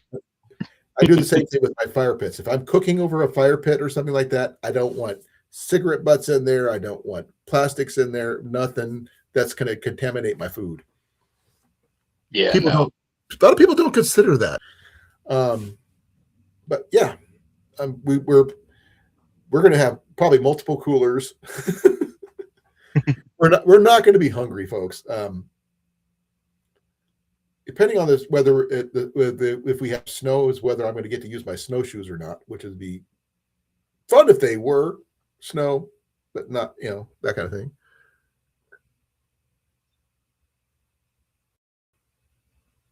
I'm not doing bow drill. You can't pay me to do bow drill. I know everybody has been trying to get me to do bow drill, but I can't kneel, dude. And you say somebody did it standing up. Well, I'm not Creek Stewart. Don't get me wrong. Love the guy. He's an amazing guy. But I am not Creek Stewart. First and foremost, I'm not blonde. I might be a former fat guy in the woods, but I'm not one now. But I'm not sure if you've ever seen that show. No, which show? Creek Stewart used to have a show on the Weather Channel of all places called Fat Guys in the Woods or something like Fat Guys in the Woods. And he would take gentlemen who are big like us, like I used to be, out in the woods, teach them some survival tricks and stuff like that to help them gain the confidence to help try to get back in shape and things like that. Good show. You should try to find it. It's really cool. I'll check it out. See if I can't find it. In the Woods is what it was. Yeah.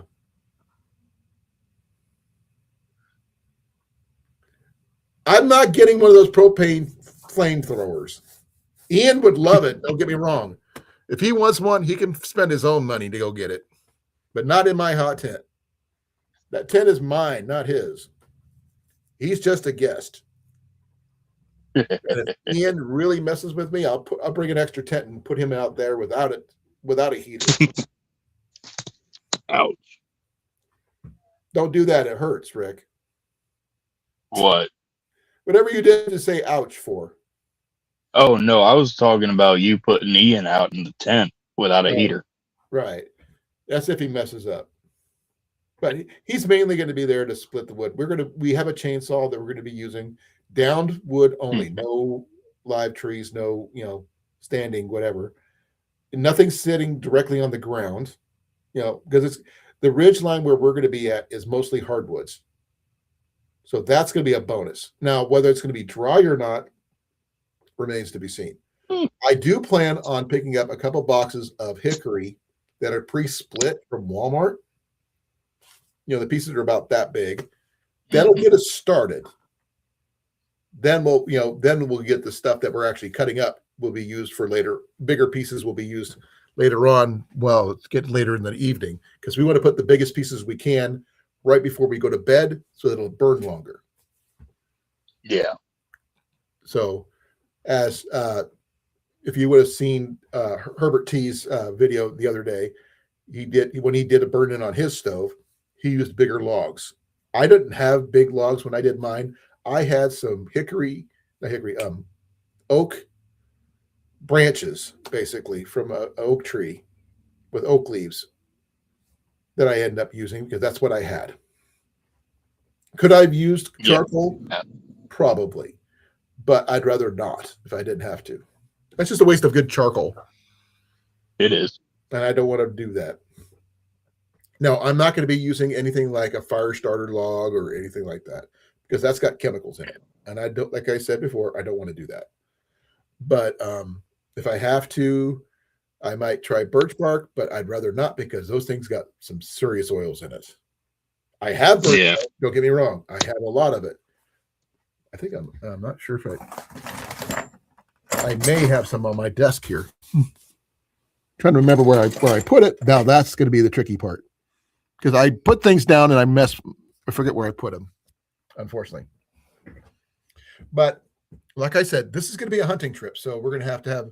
I'm bringing actually a couple of my bow stands that I normally use for my archery range that didn't get stolen, and then I'm going to use them for gun racks for inside the tent.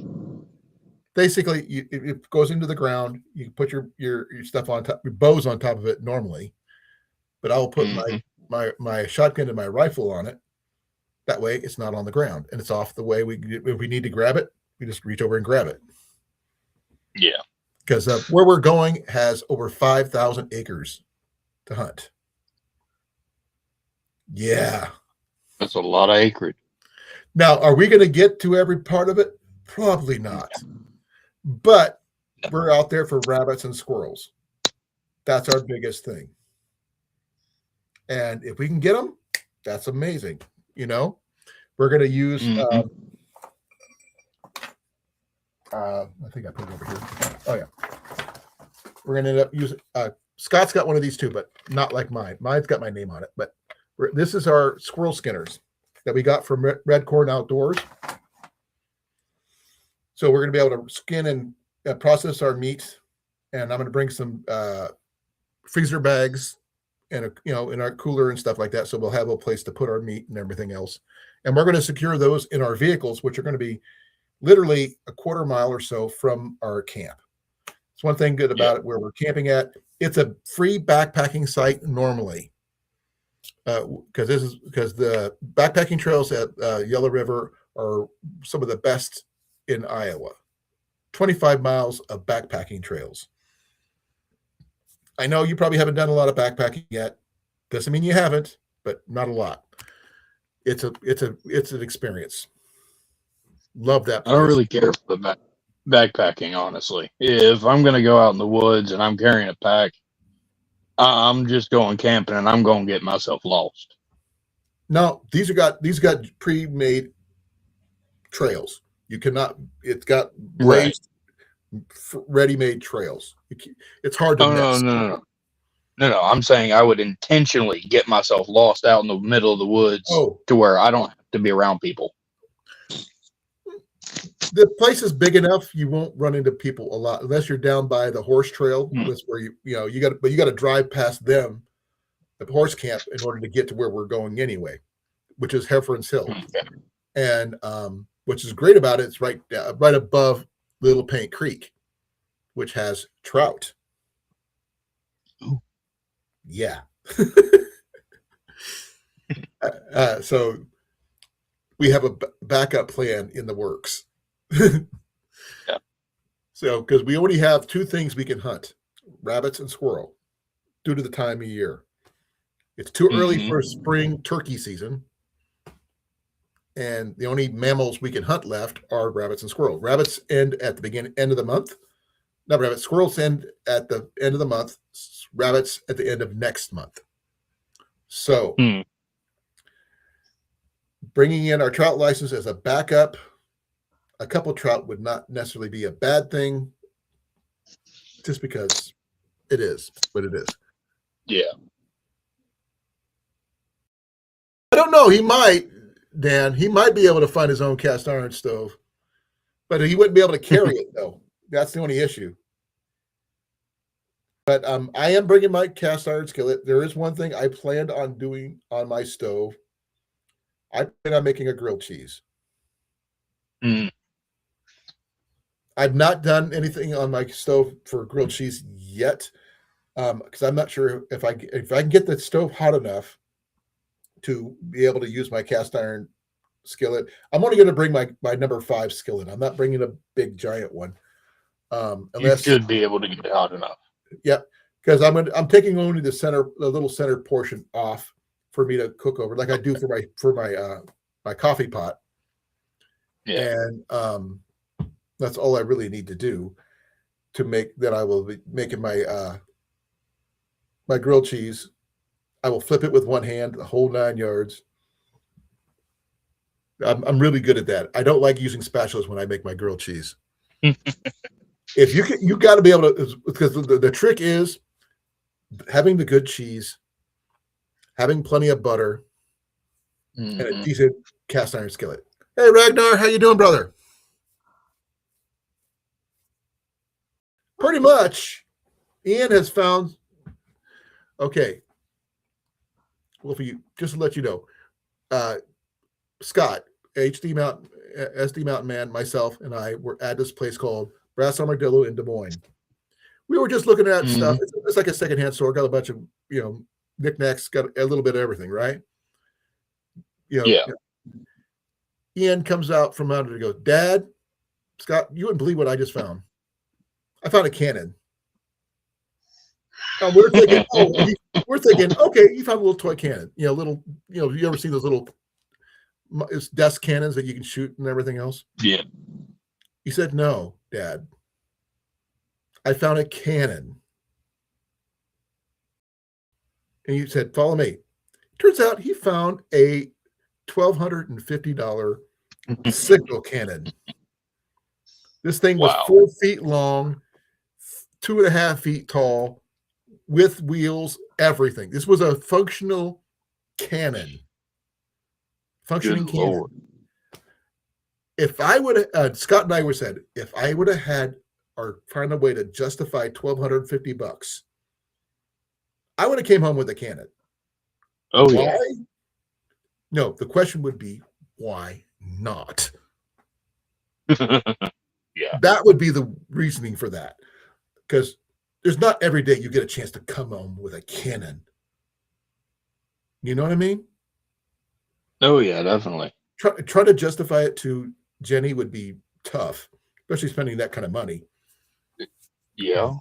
I mean, she said, "We could have paid off my car."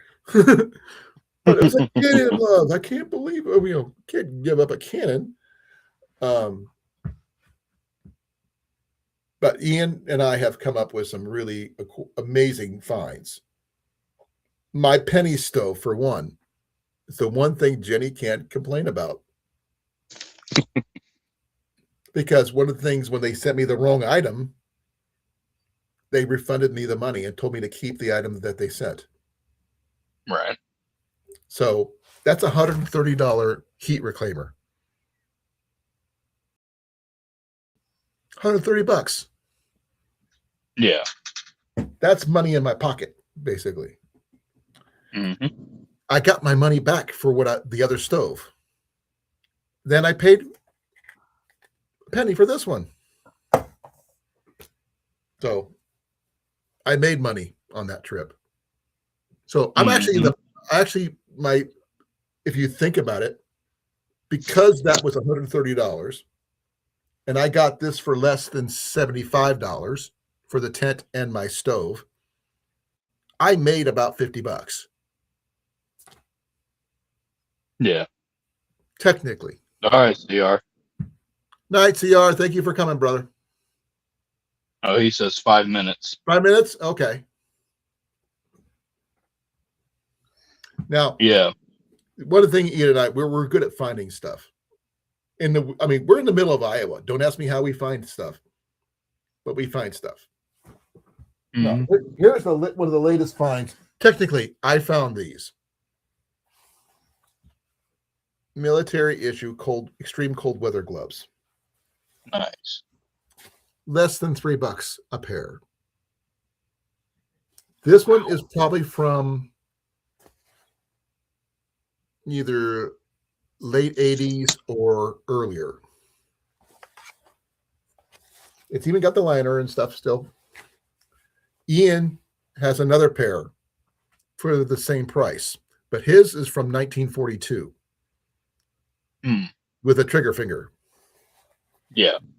Now, am I bringing these with me? Yes. Will I need them? Probably not, because these things, look at this. They go all the way up to my elbow. And I was telling everybody else, I'm getting googly eyes for this glove, or both of these gloves. You know why? Why? Because this would be a perfect thing to make it into a little Muppet. Having googly eyes right here. Especially when I have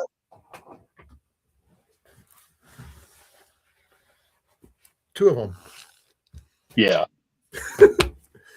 I don't know what else to do with them, you know? No idea either. But I mean, I have them. These were a gift from Ian for Christmas. This is my Christmas gift from Ian. Nice. You know, this, tightened up right there. Yeah. The same trip is also where I found my my crester for arrows. I'm not sure if you know about arrow cresting or not. I do not. Okay, give me a second here. Let's see. Do I have any? I don't usually crest my arrows, which is okay. This is not exactly the same thing, but it's close. Okay, see where this has got the bands right here? Yeah. Okay, but this is normally what you do. It helps identifiers for people to recognize whose arrows are whose. Generally, you do it by the fletching, but if you can't do it by the fletching, you make a pattern in different colors when this thing spins to make markings. It'll be blue, green, blue, black, whatever colors you choose in a certain marking that'll identify that this arrow is your arrow. If that makes any sense. Yeah. Now, some arrows are better than others. I mean, some of them don't have anything at all, like these blue ones. Excuse me. I mean, even my good ones don't even have.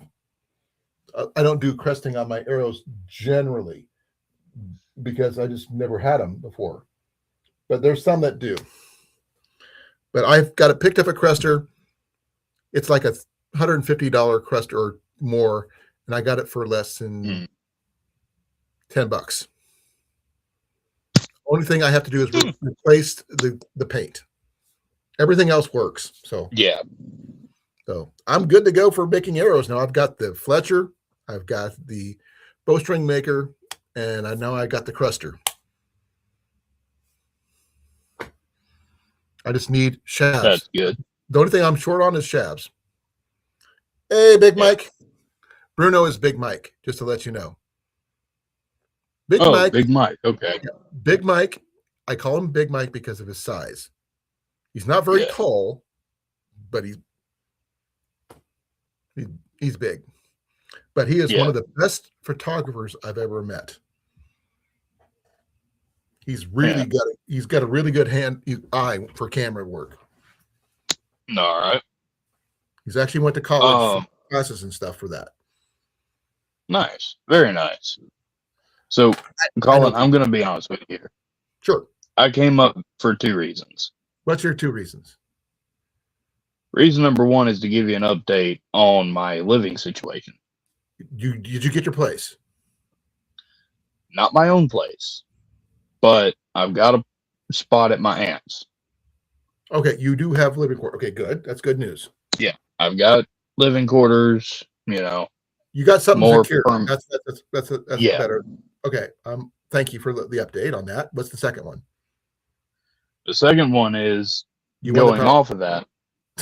No, I wish. No, I'm now able to actually do my live streams and create content. So, provided you're still, I'm here. You're still willing to do it.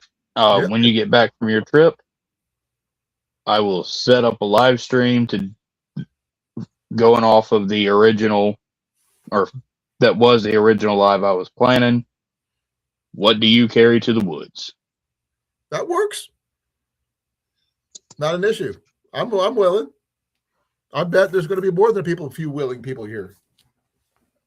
Oh yeah, because if you recall, I was going to have you, Mr. Heath, over at Frontier Survival, and a few others he's a up friend on of the panel. Okay, I would suggest some alternatives. Good ones are SD Mountain Man. Yep. Scott's a really good guy. He does things like Fired Up Fridays. He's really good at fire starting stuff and everything else. Prior service guy, Air Force, just like me. He knows his stuff. So also Herbert T. Outdoors, really good guy, knows his stuff as well. Okay. Let me see here. What else we got here? Ozark Woodsman is really good.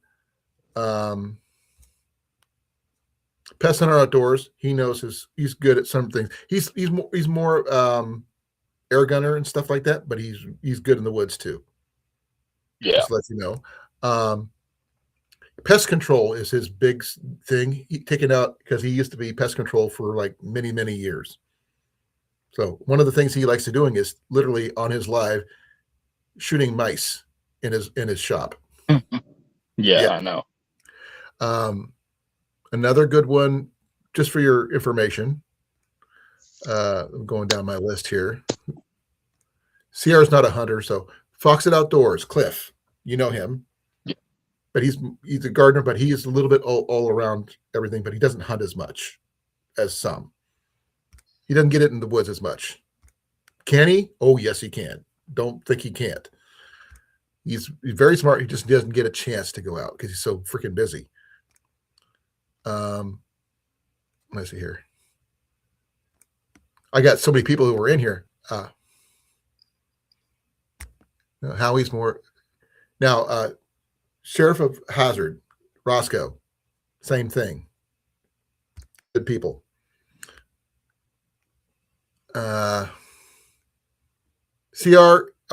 Corn-fed experience. Corn-fed Rob, another Rob. He's from Iowa. He's a friend of mine from Des Moines. Mm-hmm. He knows a lot. He's a chef by trade, but he's really good in the woods. He's one of the best fishermen I've ever met in person. All right. Him and Ian. I'm gonna have it. I'm just giving you suggestions here. You can take it or leave it, but I'm just going to say the people I know personally, Heath is like top tier. Yeah. I mean, I can do some of this stuff, but just the only thing that really hurts for me is that people make fun of me for one thing that I do not do by choice. And you've heard me probably mention it. They make fun of me for it. I don't do bow drill. There's a reason for. I have an actual literal reason why I don't do bow drill besides my knee. It's a calorie burn. It should literally be your last thing you do. If you don't have any other options, then you go do that. But if you have other options, take them. Use your lighter. Use your ferro rod. But do not. In your case, flint and steel. Flint and steel. That would be like my first. That's technically that'd be my first thing. Then my lighter. Then my ferro rod. Those are the way I would go. The easy ones first. Then you work your way up. That's. Oh yeah, definitely. I don't think it's fake news there, Dan. I've got proof. You cannot say otherwise. I've camped with you. No, Dan, I do. I trust Dan. He's good. And he's got some good. He's learned some good skills from his other group that he is a part of, was the Purple Rain Gang, which they are down in Missouri, and they do a lot of get-togethers down there. He's got one coming up, a winter camp out coming up. So cool. So he's Dan just got into hot tent camping too, just like me. So things you might get some tips and tricks from. Just because you're in Alabama doesn't mean you can't use some of the same tips and tricks. Oh yeah. especially when it comes to fire starting or fishing or hunting or anything. I mean, I'm not sure what your preference for hunting skills are. Do you trap? Do you snare? Whatever. Everybody Right. has. I saw you do it. I've got video proof. I was with you when we were up there at Heifer's Hill with Tyler Woods. We got it on camera, dude. Oh, the banter. Oh yeah. He's a friend of mine. Why not? Yeah. But the thing is that I'm open to most, fire starting capabilities. I mean, there's a few that I would love to try that I've never tried before. I've done solar. The ones I haven't done is battery and steel wool. I can't get that to work. It depends on the steel wool and a 9-volt battery is all you really need. But there's one I would love to try, but it's a little dangerous. And that, besides using a flintlock to start a fire like Dave Canterbury, I would say the chemical one. Yeah, those chemical fires are really dangerous. They can be potassium nitrate and glycerin. With an AI video. Really good. I love you, Dan. It's a real easy way to get yourself in a lot of trouble. Oh, that's why really if you have the chemical compounds in order to do that, you do not put them in the same pack, part of your pack. You put them way apart. Yeah. But just got to make sure I take a more into my everyday carry into the woods is not like everybody else's. I'd pack like I'm going to not to come back. That's my everyday carry. Mm-hmm.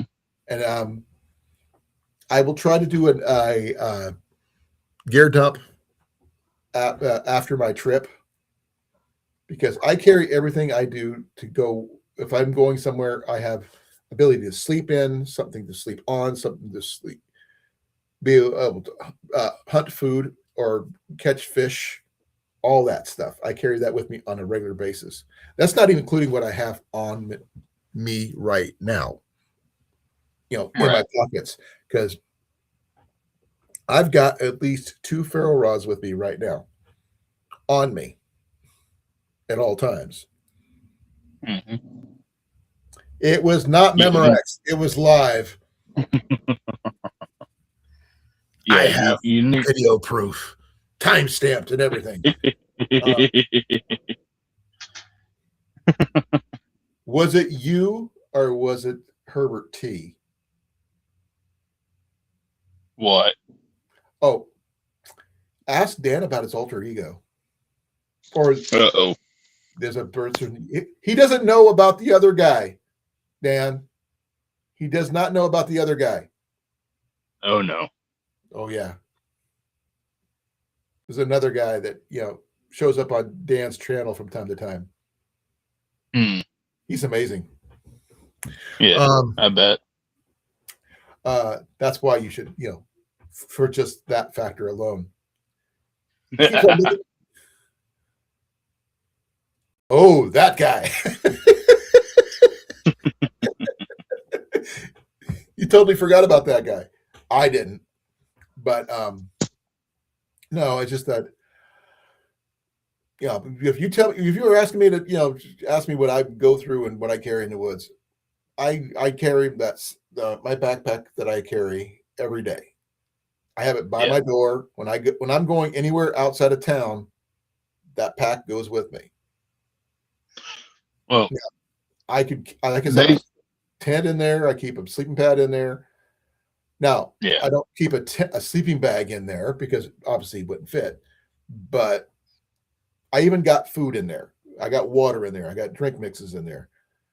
Mm-hmm. I carry at least 2 knives in there. A Flissa and a Mora. Right.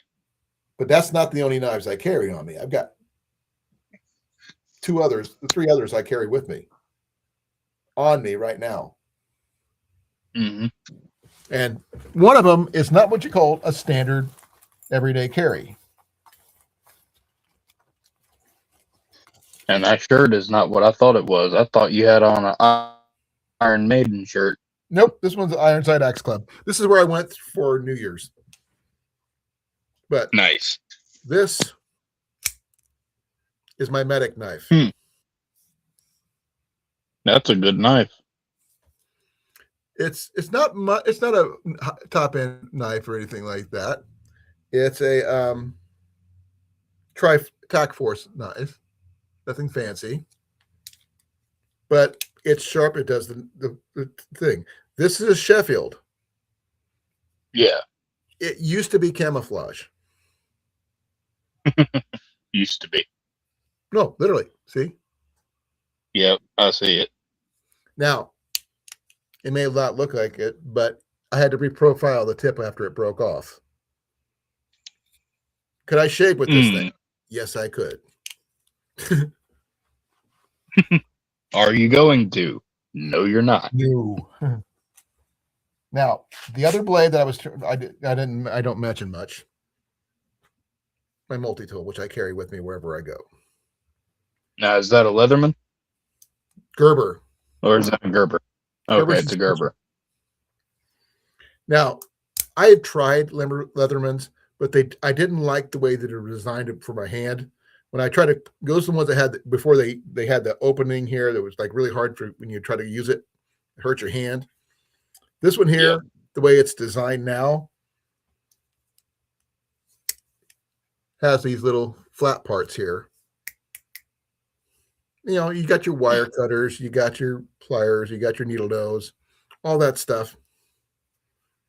Now, on those wire cutters, are those the ones that are permanently built in, or are they replaceable?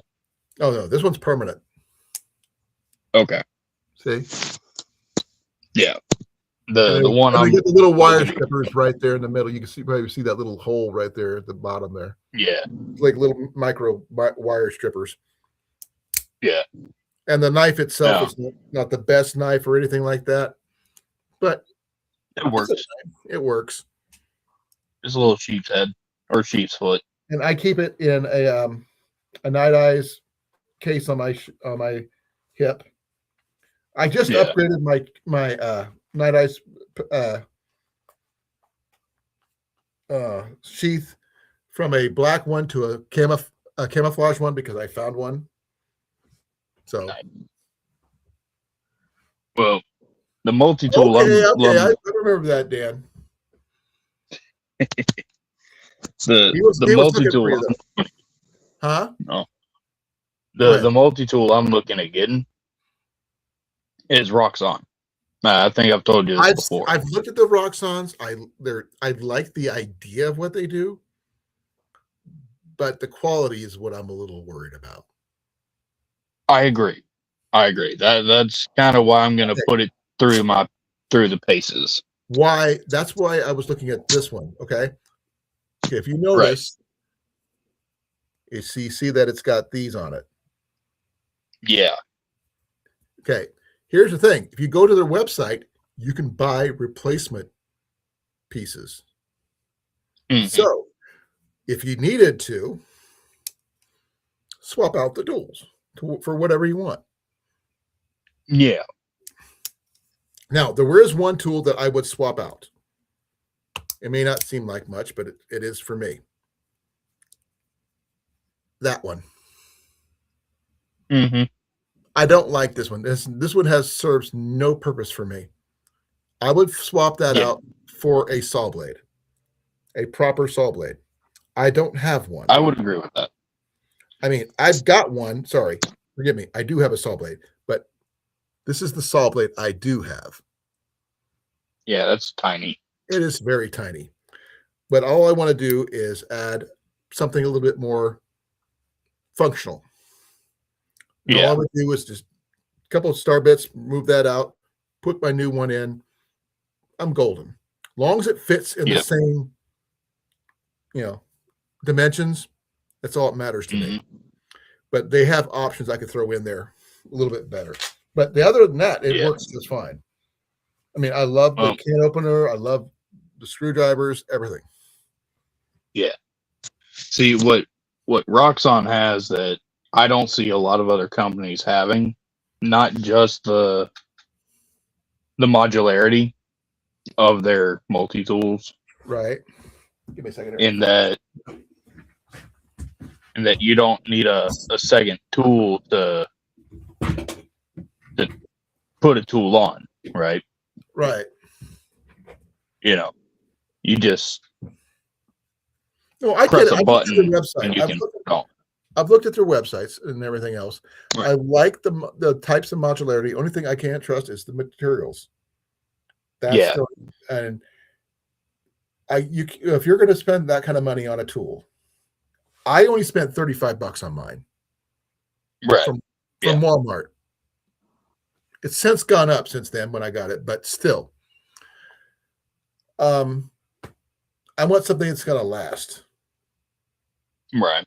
But the one thing about if you have modularity, you're stuck with what quality of blade you have. If they expect the blades to break and you have to replace them more often, it's not quality. Mm-hmm. Yeah, exactly. A Steel Striker would. I have two Steel Strikers I carry.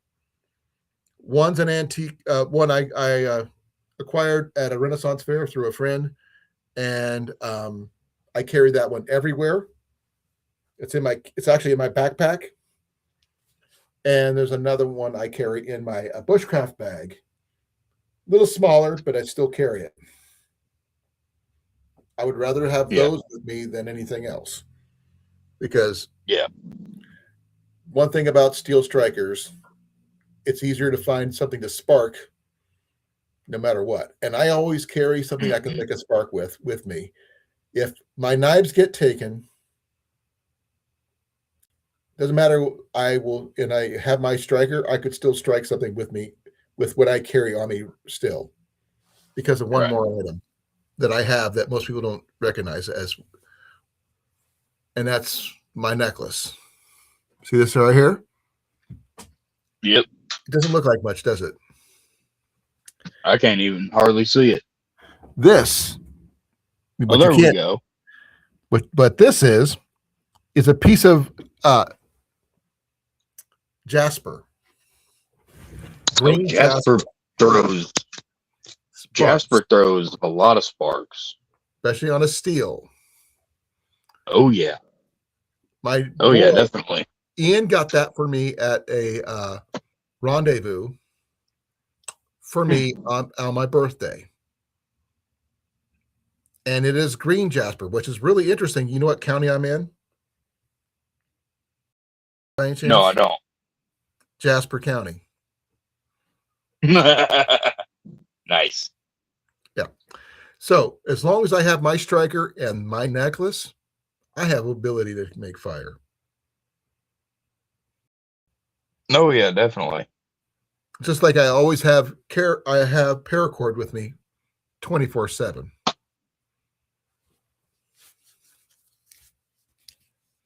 Yeah. Paracord is one of those things, or at least some sort of high quality cordage is something that you need with you at all times. Cliff from Foxhead Outdoors made this for me. Yeah, and I want one too. He's got to make something for Mandy first. Mandy and Booster from Australia. She's asked for something in particular for Booster. Ooh. Most knives, if you look for it right, Roscoe, will work as a striker. Even so, as long as it's the steels, high carbon steel, anything will work really well for a striker. Yeah. Well, I mean, even stainless steel will work as a striker. You just need to make it. Not as good. Not as good. Not as good. No.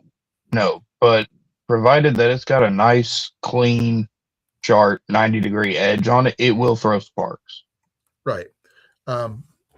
Now I do have something here. I got to figure out where I put it.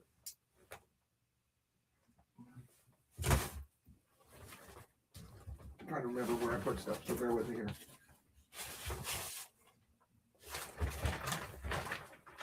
my wife's greenhouse is in here. Ooh. Less than $3 for that greenhouse. Nice. There it is.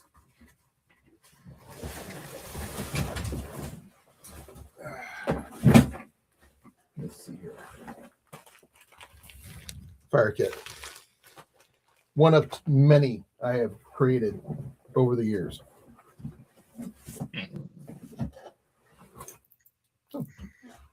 Also got one of those.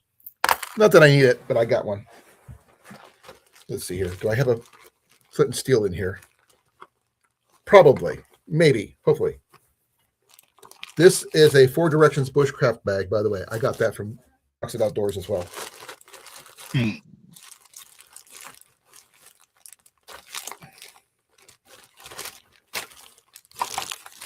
Doesn't look like much.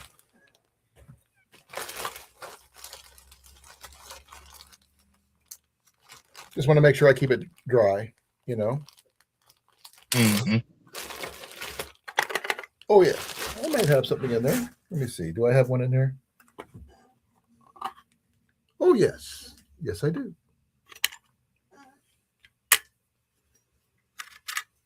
I come prepared. This is not my normal striker that I use, though. This is the smaller one. So I can get this thing going. There we go. So now I keep some regular tinder in there and everything else. So I got all that stuff. But I just, you know, this is my smaller kit. This is my backup. Along with citronella candle, a Zippo hand fire starter.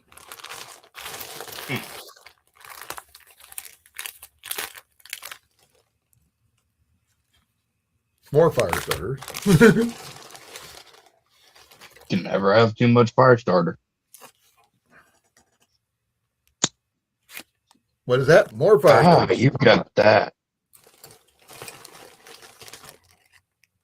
You know what that is? Not right off the bat, but it looks familiar. Looks like fatwood to me. Lighter fine.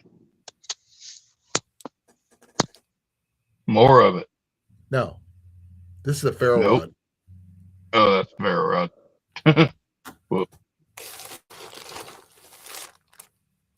Fatwood. Fatwood. Fatwood. More fatwood. I plan ahead. I got plenty. Oh, yeah. So just things you've got to plan for. I mean, like, you probably have not seen one of these Zippo fire starters before. Hold it up to the camera again.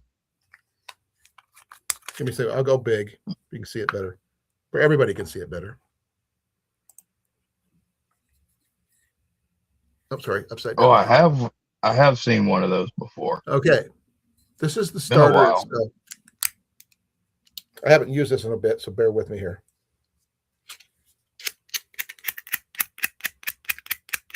That's all there is to it. But here's the cool part.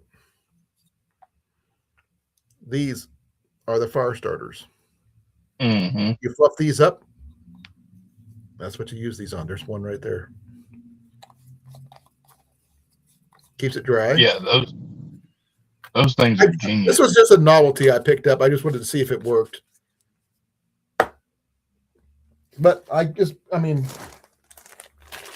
keep things together and things like that. I don't. Yeah, I one of my- never know when I need it. Yeah, one of my buddies, while I was homeless up in Colorado, picked one of those up from Walmart, and we used it to light my propane stove. Yep, it works.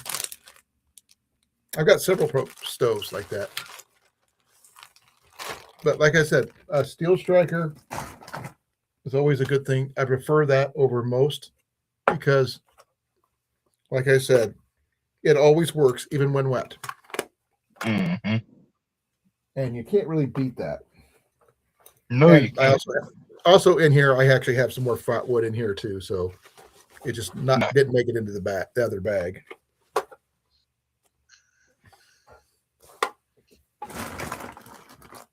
But you can never have too much. I have backups for my backups. But I also have bags for things for different reasons too. So this one is my bushcraft bag. Then I have my everyday bug out bag. So when you ask me what I carry into the woods, you got to ask me which setup I'm using. Yeah. Because I've got stuff that you probably haven't seen before. But there's people who probably have gear that I don't have, obviously, you know. Right. But I am using a military Alice pack when I do this. This is not a large, this is a medium. I got it for free. I'm not going to knock it. I also carry in that kit, normally, a wood stove. This is a wood gas stove, which I carry. I haven't put it back in there. I have a folding stove I keep in there too. So I got multiple stoves. Well, on my live stream, I'm going to be talking about the 10Cs and the redundancies. I carry the 10 Cs. I actually expanded the Cs to pretty much the entire alphabet. Because anything technically could be a C. Sorry. Right. I need to bring myself down. A C could be anything. If you just depend on how you phrase it. Yeah. Because, okay, calories. Something that gives you calories, right? People say, oh, traps, fishing gear. You know, those things are pretty common, you know, pretty much, right? But, you know, you could, you know, Yeah. but there's other things that can give you calories. My bow can actually be used for both hunting animals and fish. Oh, lost him. Welcome back. I lost you there for a second. Are you there? Yeah, I'm here. Okay. But like I said, I carry my bow and arrows with me wherever I go. Yeah. At least one set. And I just acquired 3 takedown arrows to go with the set, which makes it even more versatile. Now, once I add my bow fishing setup for that, then I can pretty much do anything, anywhere with my bow, one of that particular bow. So I can hunt with it, I can fish with it. Even my bow fishing setup technically be used to hunt small game. Right. Because give me a second here. Using this rod reel setup, if I shoot a animal with the arrow that goes with this right here, I can just reel them in.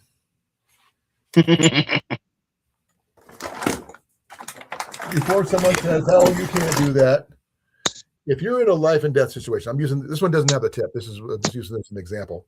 But if you hit something with this tip, it's not going anywhere. Nope. And the tip on this one's a little bit different, though. It goes with the other one. Give me a second here. It's very similar to the other one. See, just like that. Yeah. And you shoot an animal with this, it's not going anywhere. And look at the tip on this one. Yeah, that's got the swivel.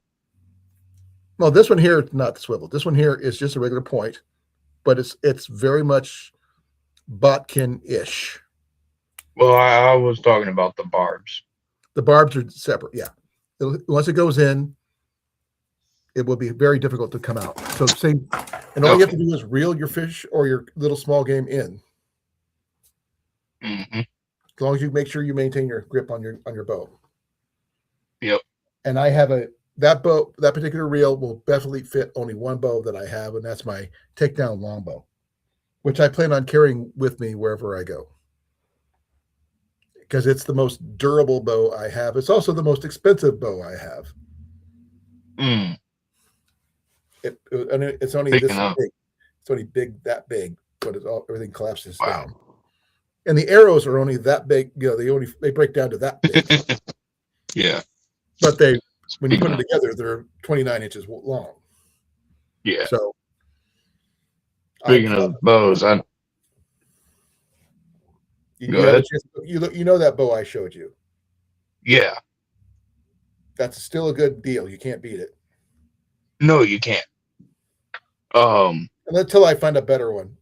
I Yeah. do my research on a regular basis on those, but because I like making sure that one is called a beginner to intermediate model because it's based off the Hammock Sage, and I've hunted with my Hammock Sage for years, and everybody says, "Oh, it's just a beginner bow." It's not a beginner bow because it has options.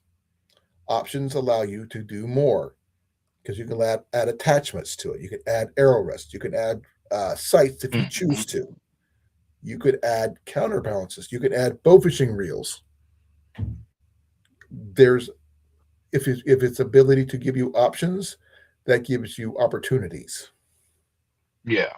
And opportunities are everything in whether it's a bushcraft, backpacking, survival, whatever situation. And being able to use something, as Dave Carnaberry says, you have the ability to use something an item for more than one thing, then you keep that one. You keep on doing that. Yep. Don't just you get an item, a single use item. My bow is more than a single use item. I can use it for more than just hunting small game. I can do fish with it. That's two things. I carry that with me. Correct. Now, could I possibly use it as a bow drill? People have asked me that before. Probably is my answer. Would I? Probably not. I'm not. No, you'd wind up warping your bow. No, it has nothing to do with it. The bow could not be warped. It's fiberglass. Oh, okay. Solid fiberglass limbs. It's the bowstring. That's the thing. The bowstring that matters. Yeah. Now, could I use the bow itself plus a paracord string? Possibly. Or even, give me a second here, part of the bowstringer that comes with it. Mm-hmm. Possibly, but this is nylon. It would stretch. Probably not. Yep. But same thing for paracord, same thing. It stretches too. Yeah. So have I used paracord bowstrings? Yes, I have. I've made paracord bowstrings from both the whole string as well as the inner strands. Could I hunt with it? Do they hold? Huh? Now, do they hold up as well as proper bowstring? They do stretch, just like any other bowstring, to a point. If I had the proper setup for making them, possibly, I'd have to break out my bowstring maker to make it properly, to get the right length and everything else. I could probably use the inner strands for that. I haven't officially done it.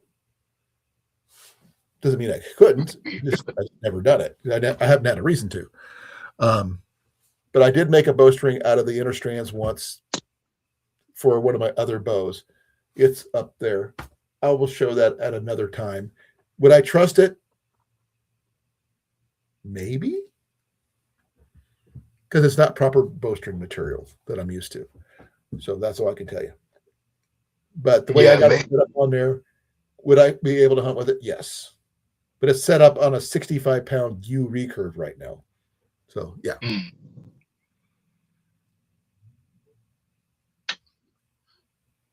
Now, well, shoot, I forgot what I was going to say. Well, I guess to say it now, then, later.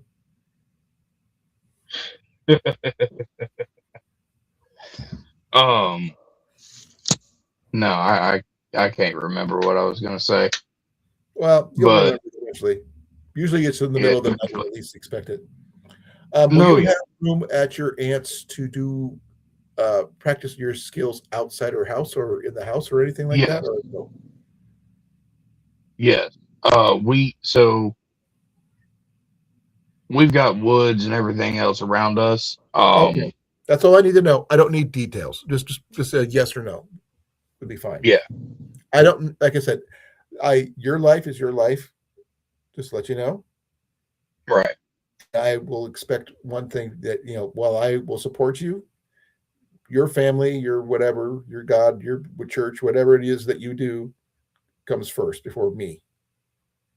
Right. Family first. And depending on if you're religious, whatever you choose to believe in, that comes before that too. And I make sure you guys make sure your lives are covered before mine is. I love it that you guys are hanging out with me, but I want to make sure you guys get your lives covered too. It's important to me. Yep. That's the medic in me, making sure you guys are okay. Because if you're not okay, then I'm not okay. And Mike's worried about me too, because he's a friend of mine.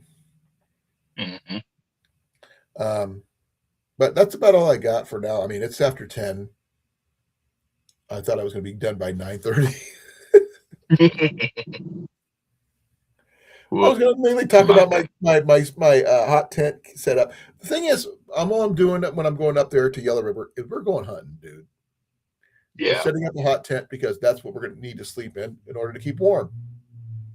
I don't have a camper, so I can't sleep in that. Now, would I be able to use my little wood stove in a little, like, say, wood shop or one of those little mini homes or whatever people call them? Yeah, possibly. That would probably work in a small, tool shed turned house type situation. Keep somebody warm in that kind of situation. But I don't think the stovepipe's big enough. You'd have to add like another 10, 20 feet on it to make it work. Depends on where you put it. It does. I mean, it does have an elbow where it can go sideways. But, then you can just run it out the door or whatever, or a window or a wall or something. But that's,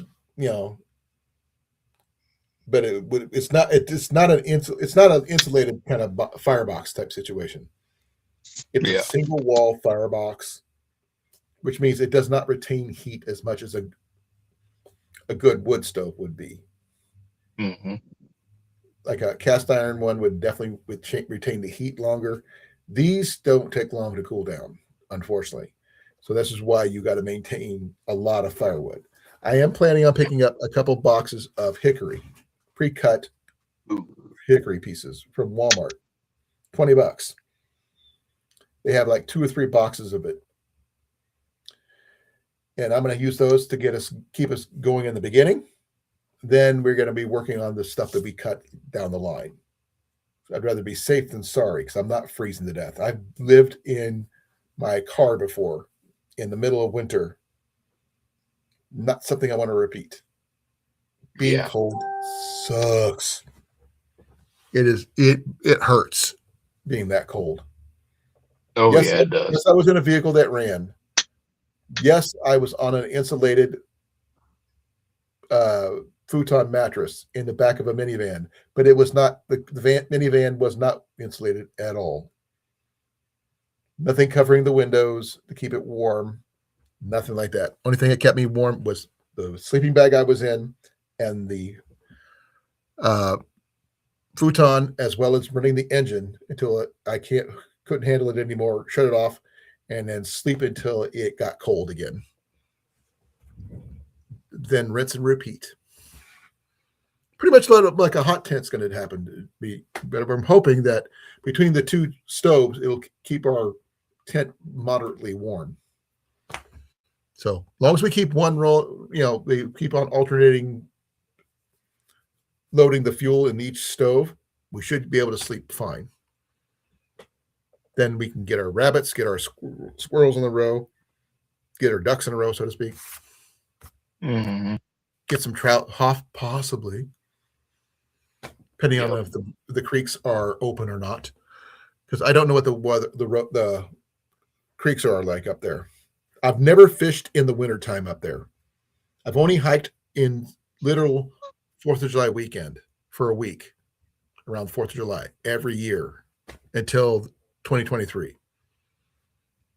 That's when I got injured. Now, I'm going to let you go, guys. I am freaking tired. I also got to go to the bathroom. So you and I will discuss more of this, Rick, at a later date when you are settled, not before. Okay? Yeah. If you are not 100% settled, don't do your live. Don't, want to make sure everybody is going to be on point. Because I want to have my gear right where I could show you what I've got, not just tell you. It's going to be show and tell. Yeah. I'm going to show you what I bring into the woods because there's some stuff I need to add to mine. I'm not sure if you keep a first aid kit in yours. Well, as I've said previously, once I get my kit rebuilt, yes, I will have a first aid kit. I actually prefer having a trauma kit on me. Trauma kits, you don't necessarily need a trauma kit. Well, I don't carry your firefighter or whatever trauma kits. I just carry a tourniquet. Oh no. I don't. As a medic, I don't. Because tourniquets are the last things you have to use. That is a last resort. You don't carry a last resort with you if you don't need it. Well, I used to carry a tourniquet because I used to have firearms. Doesn't matter. And just on the off chance that my safeties failed and I accidentally shot myself in the leg. Do you have a belt? Sure. Then you have a tourniquet. Yeah, fair enough. If you already carry something already you could use, then you don't have to carry something extra. Yeah. You maintain space for other things that you could use more. Do you have a eyeglass repair kit? No. Why not? I don't generally carry them, and I don't really work on my own glasses. But you need, if your glasses, I'm sorry to say, the screws come loose of your glasses all the time. Doesn't matter who you are. Yeah. That is something, as someone who's been wearing glasses most of my life, you learn that the hard way. Oh, yeah. Oh, I know it. But I didn't even realize until now, looking at my glasses, mine don't even have screws. They have pins. And they're molded in. No, turn it over. Yeah, I'm looking at both sides. They go bottom up, not top down.